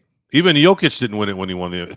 He should have won that year, but they gave it to Embiid. Yeah. But he had one more, but he got the 3. Right. So like it's going to be SGA.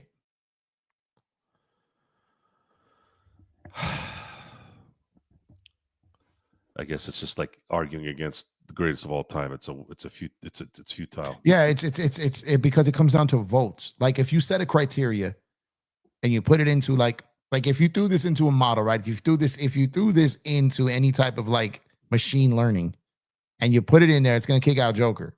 It's going to spit him out as a name almost every time. But you add emotion to it, you add narratives to it, you add precedent to how these awards are won. It's leaning heavily towards SGA for that.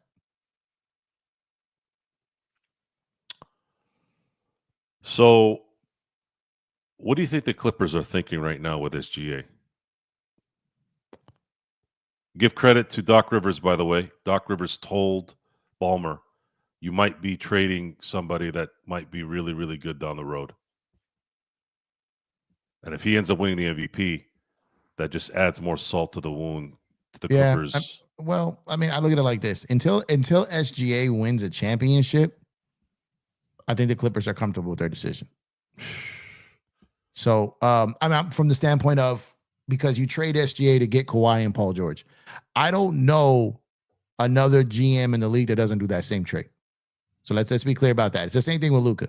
I don't know a GM that wouldn't do that trade. If you walk up to any GM, and this is the summer of 2019, if you walk up to any GM in the summer of 19 and you say, you have SGA on your roster, you send me SGA and your whole draft capital, and I'm giving you Kawhi Leonard and Paul George right now. Every single GM does that deal. Now, hindsight is 2020. They haven't won a chip. They haven't made it to the finals. They finally made it to a Western Conference Finals. Kawhi and Paul George often hurt. But if you're the Clippers, until SGA wins a championship, until he even makes the finals, now he's going to have a longer run than the Clipper Kawhi and PG era. But are you willing to say that SGA's peak was ever better than Kawhi's peak? So the Clippers got the better player out of that deal, but the more long term SGA is going to provide that to OKC. And if he never makes the finals and never wins anything, then, I mean, Kawhi's never won MVP, right? He's won finals MVP. Mm-hmm. He's never won an MVP. So SGA is probably about to get an MVP. Will he ever win a finals MVP? We'll see. So if I'm the Clipper, if I'm the guy that made that trade, obviously you're like, man, this guy's good. They obviously felt confident in him. They drafted him. They had high hopes for him. It was the same thing when they had guys they traded for CP3.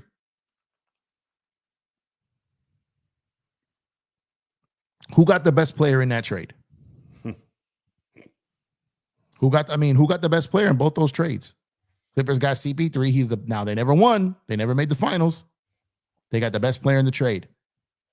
New Orleans never did anything with it. When you look at the SGA trade, Clippers got the best player in that trade.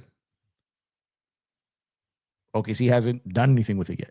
So I think it remains to be seen until they win. I think the Clippers, if now because Paul George has left, they didn't win anything. In the hindsight is 2020. In their heart of hearts, they probably said we should have kept them, but you probably don't get Kawhi.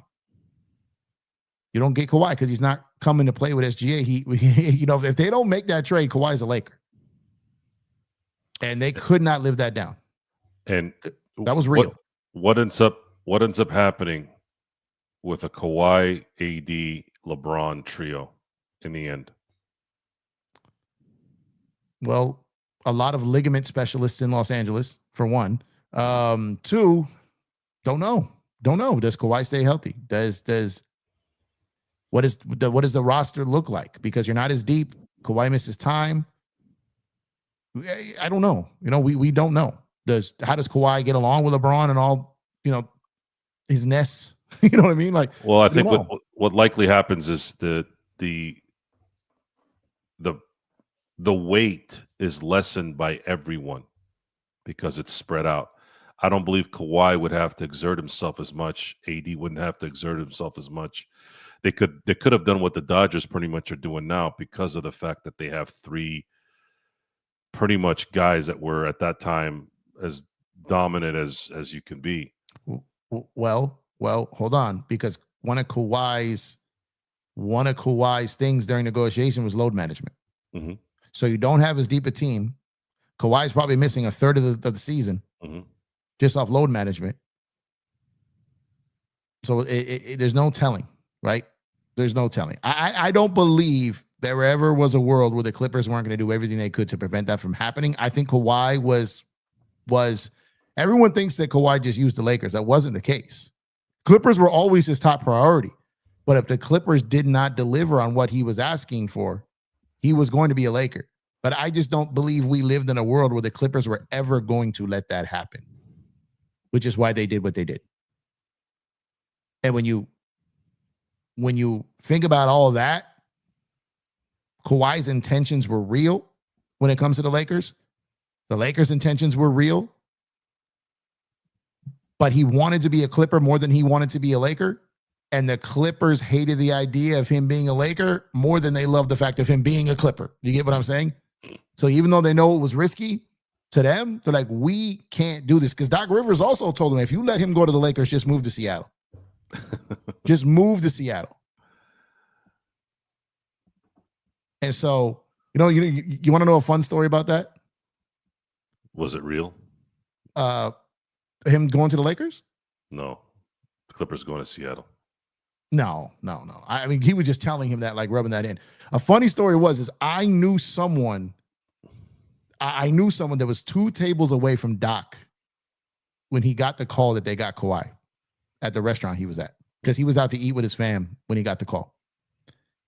And I knew someone that was 2 tables away from him. And it's someone that's involved in the league. And I just remember getting the text, like, Doc is extremely happy about something. Extremely happy about something. He's like screaming, jumping up. And then it was about, I don't know if it was an hour or an hour and a half later. Dude, you could have put a mark on your back for news with that. It wasn't my intel. You didn't have to. I didn't 100% know what it was. I had a good idea, but wasn't my news. Who are you tired of, Nerd Search? Probably Kawhi or Doc. I noticed. Notice how Search is dropping the language. Oh yeah, the later in the night it gets, the more Search. Yeah, the more the hood comes out. And that's what we do here, baby. This is called the experiment for a reason. But no, but I remember when that happened, and but I'm also one of those guys that while I do believe that Kawhi's intentions were pure, he was legitimately considering the Lakers as a backup plan. Remember, people forget that Kawhi initially wanted to be a Laker before he wanted to be a Clipper. He wanted to be it, but the Lakers, like they did with Paul George, they tried to go get Kawhi. Popovich wasn't having it. They didn't really try to go get PG outside of some just really weak offers because Magic was running the team and he gave like a same type offer. He was trying to offer offer New Orleans for AD. Like I tell these people all the time, if Magic was not part of the Lakers in 2019, the trade deadline in 2019, if it's Pelinka running the show, we get AD that year. But because Magic was just lowballing the holy hell out of the Pelicans, that he just further continued to piss him off. And every time he got off the phone with the Pelicans, everything leaked. And that's why as soon as Magic left, they got AD. So I know. I don't know if Pelinka like ding dong ditched at Gerald's house or something, but I know like in the middle of the night often during Summer League. But Pelinka got AD.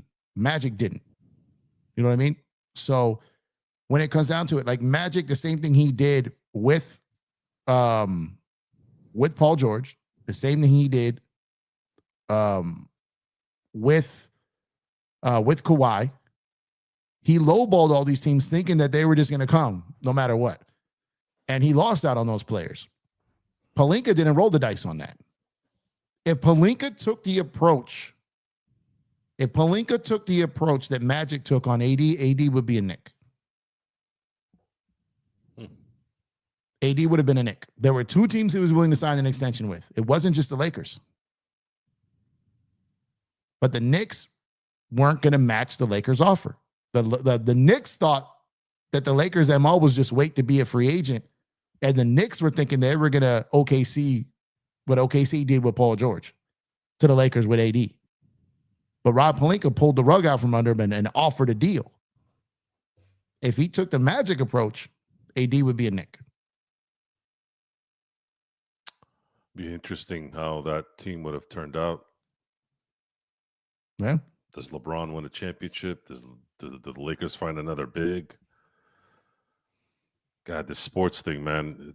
You know, back in the day, speaking of Hakeem, I remember pretty vividly that there was a lot of talk about Hakeem going to the Lakers. There was during the year that and I will die on this hill that if Magic had not retired, I think that deal would have happened. Yep. And he demanded a trade that year. Mm-hmm. He was pissed at Houston too. He was pissed at them. And the Lakers had. So did you read Jerry West's book? Mm-hmm. Okay. So the deals that almost happened, and then the Lakers had Barkley. Yeah.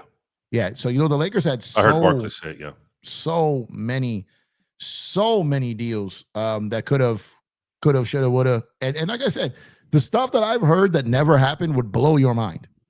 But the things that were like close to happening. T-Mac was almost a Laker. I didn't know that one. Yeah, T-Mac was almost a Laker. There's a lot of things that have happened that would absolutely blow your mind. Like that, like what? Like you would fall over, because then again, like you said, the what ifs would just immediately go through your mind. Like the what ifs are so crazy. And I'm talking some massive landscape changing. Can you say them? Happens. No. Fuck. No. Because we could have a segment every week of I can't because because I will never be invited to the table again. I will never be able to sit in and listen to these stories again. I will lose all my credibility. I will lose. No, the reason I'm able to hear them is because I keep my mouth shut. I don't even hint at it, but I'm just telling you, there are crazy ones that you would be like, what the hell? I'll tell you this one. There's one I can't say, but I can't say I can't say anything other than the San Antonio Spurs dynasty came extremely close to not happening.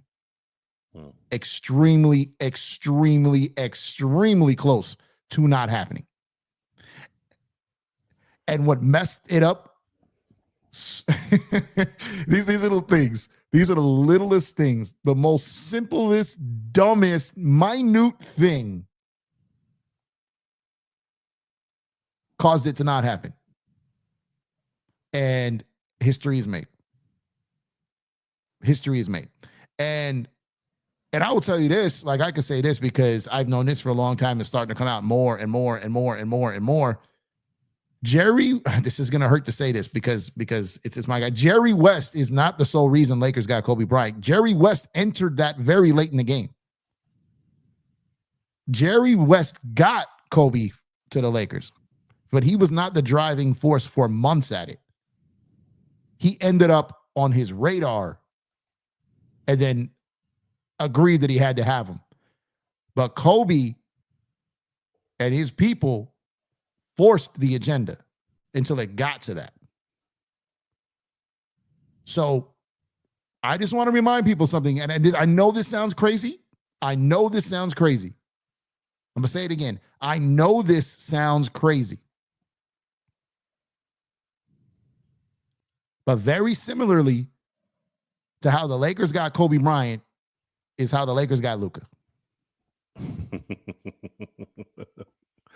And as crazy as it sounds, I think I know where you're going with this. Go ahead. The same guy was involved in both of them. And this is why. The reason why I can't pull up to the support Pelinka full-fledged, because I can't say all I know. But I can tell you this. Like, the credit, and my hip hop guys will know exactly what I'm saying about it, like the Dr. Dre stuff and all the BTs produced. You guys will know where I'm going with this. That's not the only industry that happens in. All right. The John Singletons with his executive producing and writing and all that, same type of thing. Right. So what I'm saying is it doesn't take away the fact of who actually was in the chair when it got done. Right. At the end of the day, though, you guys would be so surprised at what we read in these little articles and we see in these little tweets and things like this, as opposed to what actually happens. And that's why when I sit back, and I will never sit up here and rip like a GM to shreds or anything like because people don't know what they think they know. People, these guys, the work that they put in on a daily basis, the stuff that they're privy to, the stuff that they work like there is not, like, even Nico Harrison, who's getting flamed for this, right? When someone has a strategy, when someone has a vision in their mind that they're convinced they're right on, or they're convinced it's best for their organization, or something happened behind the scenes, or something happened and they feel they've got to sell, they've got to get out from this before they can't. Like Nico and the Dallas Mavericks truly believe this is not the guy to put all that money into. They believe that. They 100% believe it. Time will tell. I don't believe that, but they believe it. It's not like they got fleeced. It's not like they wanted to do this quietly as far as negotiations, and they went to the quietest organization in the league. And why is that organization quiet, Joe? Because who's the guy that never comes around the fucking media? Is who? Until something happens. Who is that? On the Lakers? Yeah. Pelinka. Yes. All right. So, like, what I'm saying is Pelinka has fucked up. They all fuck up. Pat Riley has fucked up so many times. Go look at Jerry West's track record. Look at all the swings and misses. But he's got some no doubters. He's got some no doubters. But Joe, Pelinka's got some no doubters, my guy. He's got some on that resume. Well, with all due respect to Gerald, I know he's listening. We got into it. Sometimes there's a trigger, right? And I was like, I think we made it very clear that February 1st was a watershed moment for him, at least for me, anyways. Whatever happened in the past is at this point irrelevant. It is, yeah. Bringing in a 25-year-old superstar that's about to come into his own, and he was already into his own in a way. After looking at the abyss, it was starting to look like, what the hell are they going to do with AD now? LeBron is going to retire at some point. Mm-hmm. What the hell are they going to do with AD? They're going to have to start over. And they're going to have to figure out who's going to want to come to LA. We all saw what happened there in 2015. It wasn't good. Yep. It was terrible. Because at that point in 2015, I knew that Kobe wasn't going to be right. He retired the following year, obviously. But I knew even in 15, I'm like, man, this shit's going wrong, man. You just drafted D'Angelo Russell. The year before you had Julius Randle, which technically we didn't even have him that year. He fucking hurt himself game one, out for the year. So I'm sitting there and, we're talking. Wait, hold on. Let's see what Gerald. I knew Gerald was going to come out with a comment. Hold on a second. Hold on. I was just waiting. Just for you, Joe. It's not irrelevant. You guys are being naive. Let's whiteboard this real quick. Let's whiteboard this. Anthony Davis, LeBron James, Luka Doncic. Just those three. Zubats, Caruso, Westbrook, Cam Whitmore. Which side of the teeter-totter is just bodying the fuck out of the other? Yeah, you got it. It's a good one. If I had that, do the thing. Oh yeah, Do the.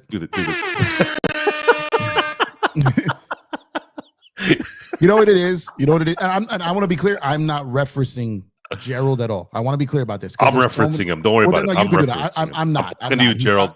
He's not here. I'm not gonna like my. Well, he's here, but not here. But what I'm saying, I'm not referencing Gerald. I'm referencing like the people that are dying on the Zubats. Whitmore. It's only Gerald on the Zubats one. No one's talking about Zubats. No, it's not. Gerald. That's my point. It's not.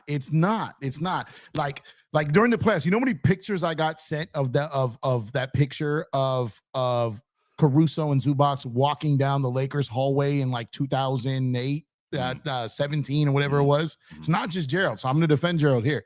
It's not. But what people don't understand is this is what frustrates me with these die on the hill takes, right? Is because people want to be right more than they want to be like aware, right? So my thing is when I got into an argument with someone the other day about that very topic. I've actually never argued with Gerald over this, but I got in an argument with someone the other day about this. When I'm not gonna look at the screen because I'm trying to remember my point real quick. When I was talking to someone the other day and they were talking about the same things, right? They were talking about the Caruso THT thing. They were talking about the Zubats thing. They were talking about the Westbrook thing. What's the other one that they brought up? There was another. There was Whitmore, but there was another one. Draft wise or pickup wise? No, just something. We were doing the resume thing, and I dropped the same thing on them that I just like told you right now, and their face just melted, and they're like, because you can't blame Pelinka for Zubac and not credit him with Braun, because it was the same front office that did both. You don't think it was Magic that got Braun to LA? Well, it was Magic that also trade Zubac. What I'm saying is it's the same front office. It's the same two guys on the job. You can't blame Pelinka for being second chair for a guy that got traded and not give him credit as second chair for the guy that got added. Doesn't work that way. That's moving the goalpost. You can't do that. What I do want to say this, and this is a very real thing that people just are not getting into their die on the hill heads, is that Rob Pelinka is not running the Lakers organization by himself. The clutch dynamic is a very real thing. And a lot of people don't know this. It's one of the reasons why Magic left. So what I'm saying is Pelinka cannot fully be judged on what he does alone until LeBron and Clutch are gone. It's not to say that Clutch hasn't done good work for the Lakers and got people over here as well, because they have. But what I'm saying is, when they say, because I said this to someone about a year ago, and I go, the Lakers have one of the smallest front offices in the league. They spend the less. My guy just laughed at me. Like, what's so funny? They got rid of their scouts. They got rid of his. He's like, bro. He goes, they have the whole Clutch army. I was like, you're right. You're right. So my thing is, until he can act independently and just for the Lakers, it's really, really hard to judge Pelinka, who's been the guy in the middle. Early on, he had Magic and Clutch, and now Clutch. And one, we have no choice because he just got extended. And he's going to have like that Cashman tenure. It's just going to be what it is. It's Jeannie, but Jeannie trusts him. Not to say that maybe she doesn't think. Now, I'm not saying she thinks he's the best GM in the league. I'm not saying that she trusts him. He doesn't leak any intel on them. He doesn't put any or dirt into the street. If they fight, it never comes out. If they've ever had beef, it never comes out. Like when you're running a business, when you're running these things and everything is tight sealed, so everyone has to guess what's going on, and then looks foolish as fuck when it comes out that that's not the case. But that's what happens when you die on a hill.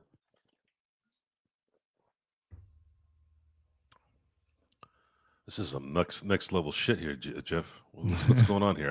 I was going to talk about the Dodgers and maybe a little bit of the Lakers. All of a sudden, one motherfucker threw Hakeem in this shit. Right? Yeah, I keep calling Kareem. What was his name? Travesty? I forgot his name. It was, Trinity? I don't know. It was like vaccination or something. Vicinity, whatever it was. Vicinity. Props. Man, it was vasectomy because he cut off the whole topic of the show. You just snipped our show. But see, that's the point, Jeff. That's what this is for. Yeah. See, there's structure on Gerald's show because that's how Gerald does his shows. He's structured. He asks questions. Yeah. Goes back and forth. He's a host. He's the host. Mm-hmm. Here, there is no structure, but there's structure, but it looks like there isn't structure. That's kind of the point. We want to make it look as natural as possible. However, we do have a lot of information. It's just something we have, right? You got a little bit more. I was going to say. You got more deep cover type stuff. Deep cover, but it does suck that you got to tease it. Because some of it, because I get it. It just sucks because you're like, God dang it. Now you got to. I have to be very careful. I have to be very careful because they'll spot check my shit just to make sure, right? Like make sure. Well, they're not going to get mad at this, are they? No, because I haven't said anything said anything that like. So I'm very aware. So the way the rules go, and I've told you this before, the way the rules go when it comes to stuff like this, if they give me the intel of without me going to search for it, it's their information. If I pick up on something, like if I get an aha moment and I reach out to them and either they know about it or they don't. If they know about it, they'll be like, okay, they'll give me just enough to let me know I'm right, that I'm onto something. If they don't know about it, they'll be like, that's interesting. Let me check on. Let me look into it. But now that's my information because I brought it up. I brought it to the scene and they got intel off of my intuition of spotting something. So they'll let me run with it. If it's something that I'm sitting at a table and people are talking about something and I contribute nothing to just like, oh, that's crazy, right? Then I can't talk about it because it's not my information. And I never once have betrayed that. But I'm telling you this because I've had people in the past come, oh, I'm not a clout guy. I don't do this. I don't do it. But if you go back and you watch, if you go back and watch the stuff that I've ever hinted on or teased at or flat out I could talk about, my average is pretty solid. I'm not. I think the Yamamoto one was the best one. The Yamamoto, I had probably the best intel. Okay, there are a few ones that I had the best intel on. Yamamoto was the best, I feel. The second one was It was the Snell. best because Ohtani coming to LA sort of wasn't a surprise, but No. we weren't entrenched yet on this Japanese invasion thing yet.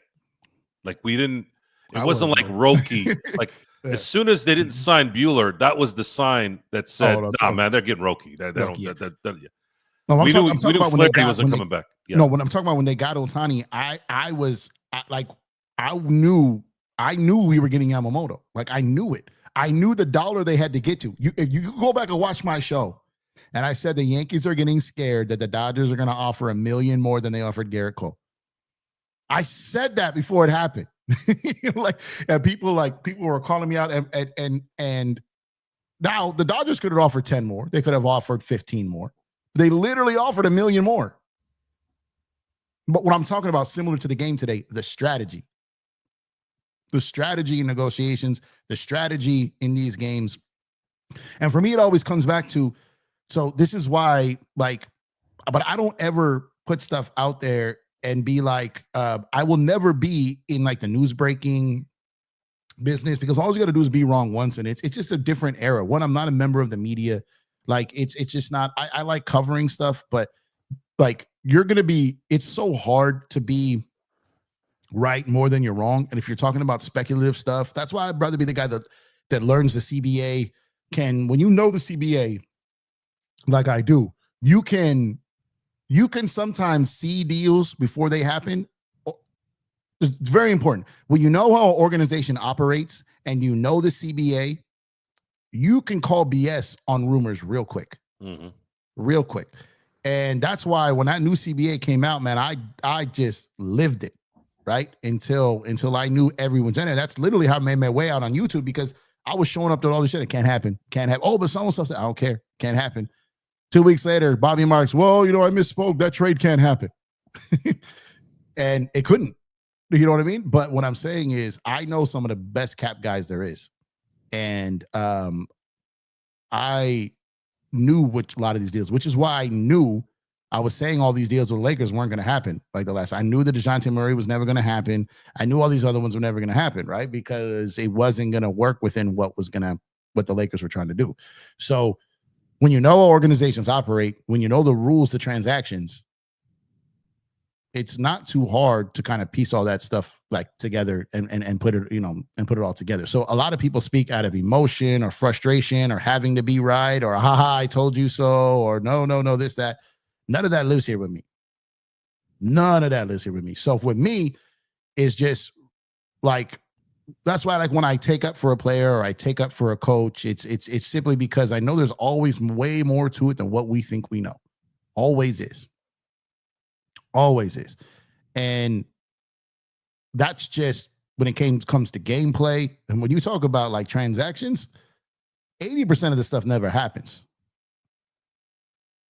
So it's crazy. But yeah, it's some of the ones that there's been some like world game changing ones. But when I got the intel I had on Yamamoto, you could go back like I knew that Yamamoto was not going to that Rams game with Ohtani.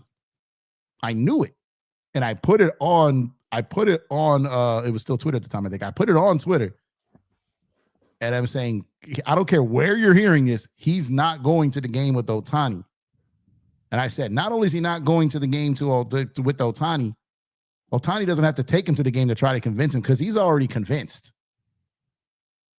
And then I did the show. You know what I did to Joe last year? You know what I called last year? I called Ohtani. I called Ohtani 3 years ago. I called Ohtani. I called Yamamoto. I called Glasnow. And I called Teo. All of them. And I got called out on all of them each time before it happened. But when the Yamamoto went in, people were like, yo. They're like, yo, wait a minute. This was kind of like how, okay, so I can't lie. I knew something about Tanner Scott too. I knew something about Tanner Scott. But I didn't know it was going to be that day. I didn't know. I think it was a Sunday he signed. Mm-hmm. I didn't know it was going to be that day. And it ended up being that day.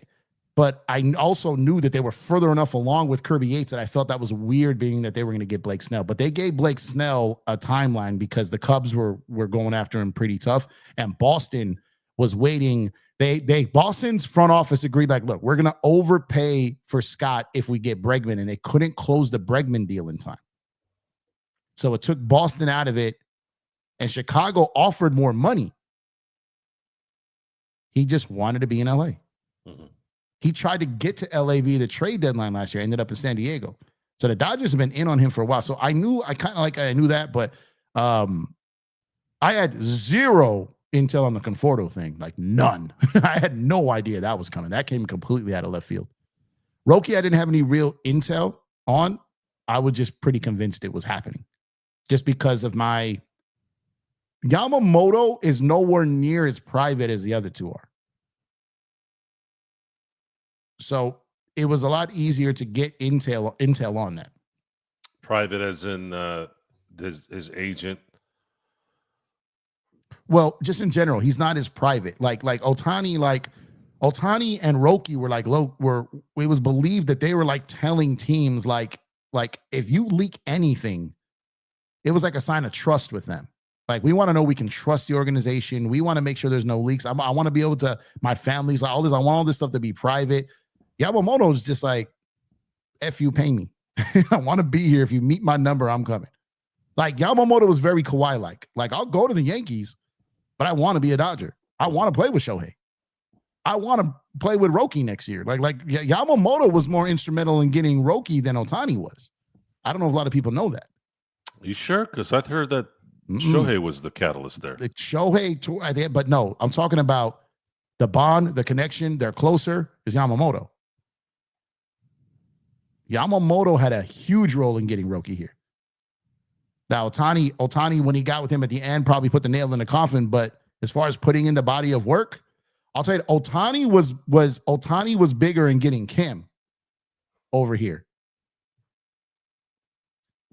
Ohtani put in work to get Kim because there were other teams involved on him, but the Dodgers were first on him, and he remembered that. The Dodgers were first on Yamamoto. The Dodgers were first on Roki. The Dodgers were one of the first ones on Shohei, just they didn't have a DH. But Yamamoto was huge in getting Roki. Man, I talk about a what if. What if the Dodgers have... When did he get to the Angels? 16? 17? Was it 18? He did 6 or 7 years there. 7, right? Hold on, let me look. I keep drawing a blank on that. Me too. I don't know why. I guess it's 6. Maybe I you know, because when he did that 1 year extension, I feel like I get lost with that 18. year. I knew it was 18, but I don't know why I kept going to. So he did 6 years there. So we would have just missed him in 17. Or let's just say, does he make a difference in that series against Boston? I mean, in that ballpark, he's pitching and hitting. Yeah. Okay. I'm gonna put it, since we started with the Dodgers, we're gonna end it with the Dodgers, and I want to end it on this. What is the deal with this pitching thing? Are they really scared, or is this just the process? Like, are they scared to put him out there?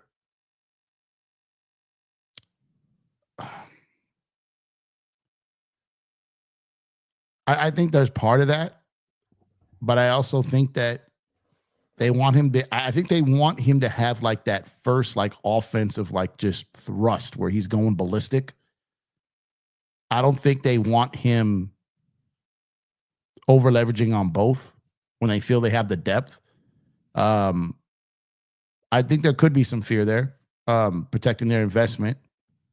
But now he's batting at the top of a lineup. He's going to get more at bats. I don't know. I don't know the whole answer to that. Everything I ever kind of picked up on was that they were going to use him a lot in the middle of the season for pitching, and then maybe shut him down again before the playoffs. He wants to pitch in the playoffs. No, but they may bring him back for the playoffs. But what I'm saying is, like, I think he's going to get his peak. I think they're going to let him get a regular part of the rotation and then pull back. Now, I don't know if I necessarily agree with this, but I'm not going to argue it. They know what they're doing. But I also don't know how much of this is also his strategy. I don't know. I know he wants to pitch, but I don't know which side this is on, because I feel that if he's going there and saying, "Hey, put me on the mound," I think they do it. If he's that adamant about it. I mean, Mookie flat out went and said, "Put me at shortstop," and they did. By the way, props to Betts. He's been. Huh?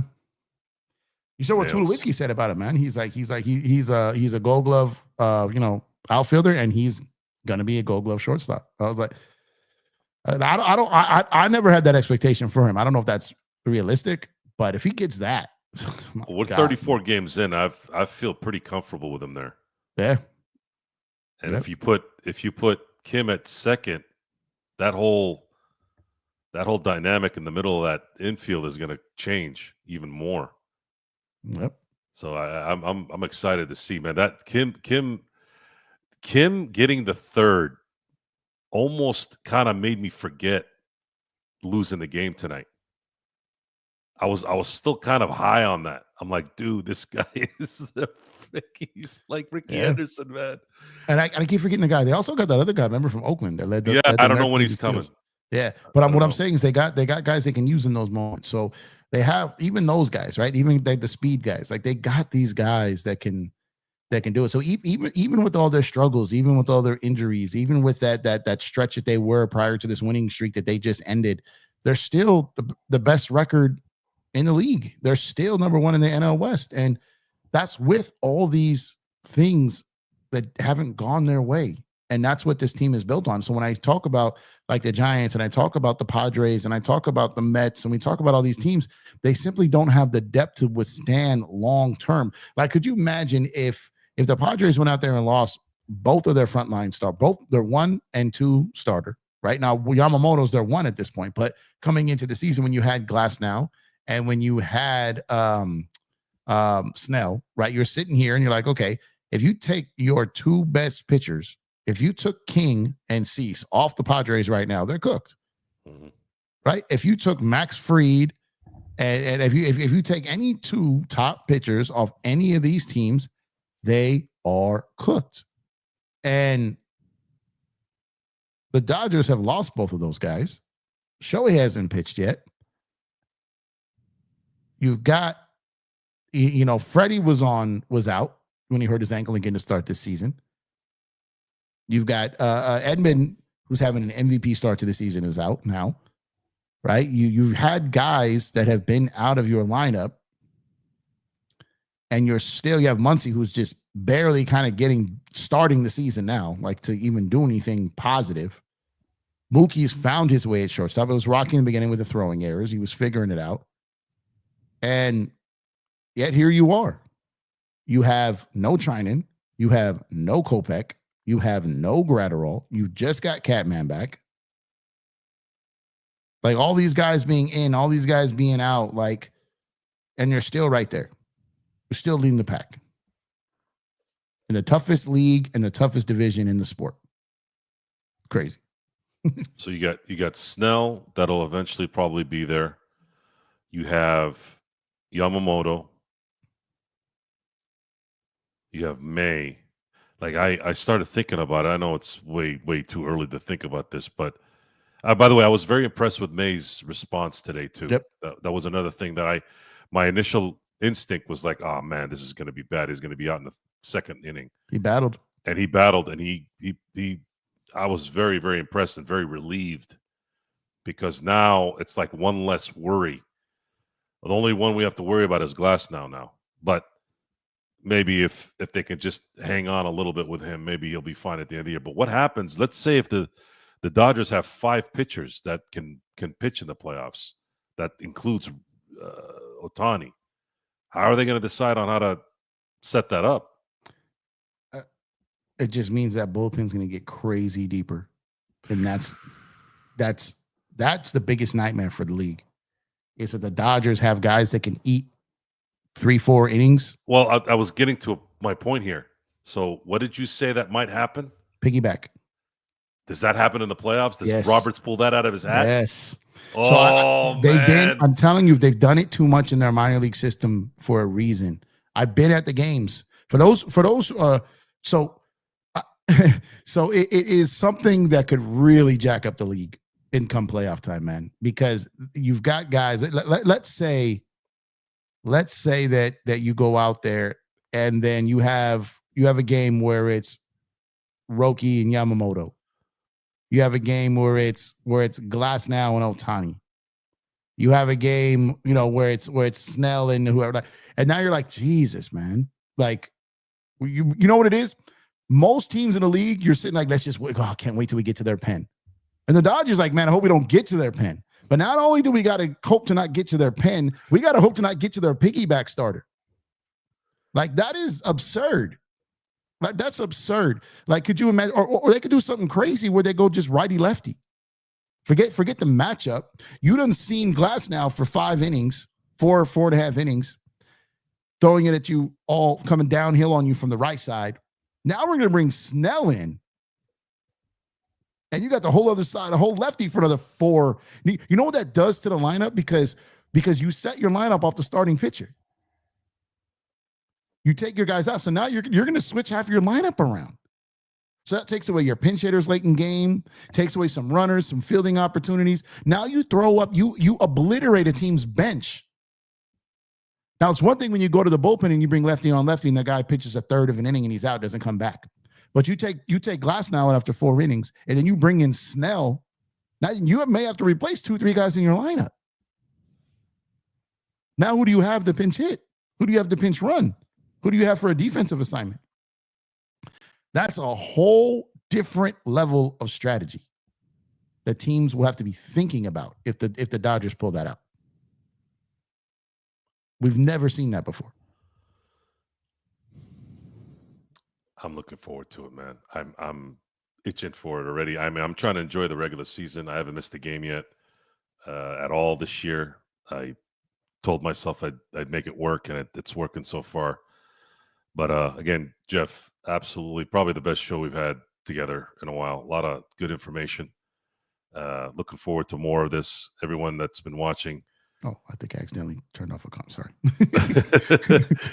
I wouldn't have known. I don't think I heard anything. But again, thanks for everyone. Aaron, Eric, Jay, Search for being the mod father that you are. Brian, everyone, Gerald, thank you for being here tonight. The 2 hours flew by. I mean, I swear to God, I don't even feel it.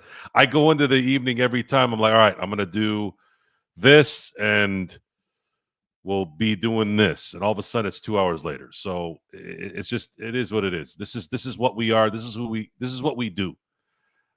Actually, we do other things, but Jeff, I got some stuff possibly happening this week. And man, if this sucker gets done, it could be a whole different mindset with this shit. And I'm just waiting on that opening, man, because this is something I think we were born to do.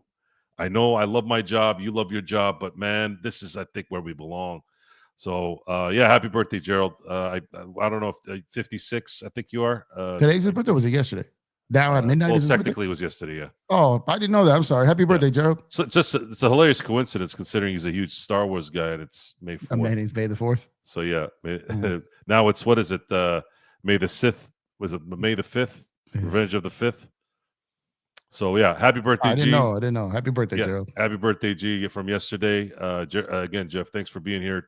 I'm gonna ask you as many times as I can. You can make it great. If you can't, it's all good. But I do like you. I do like dialoguing here, man. I looking forward to many, many more. I will be back probably midweek. Don't know which midweek yet, whether it's going to be Tuesday, Wednesday, or Thursday, but I will let you guys know ahead of time. I'm going to try to schedule the shows ahead of time just so you guys kind of have some time to kind of acclimate and be ready. I had a lot of subs in the last 3 hours, so we're almost to 100 already. So nice. I want to thank you all for that.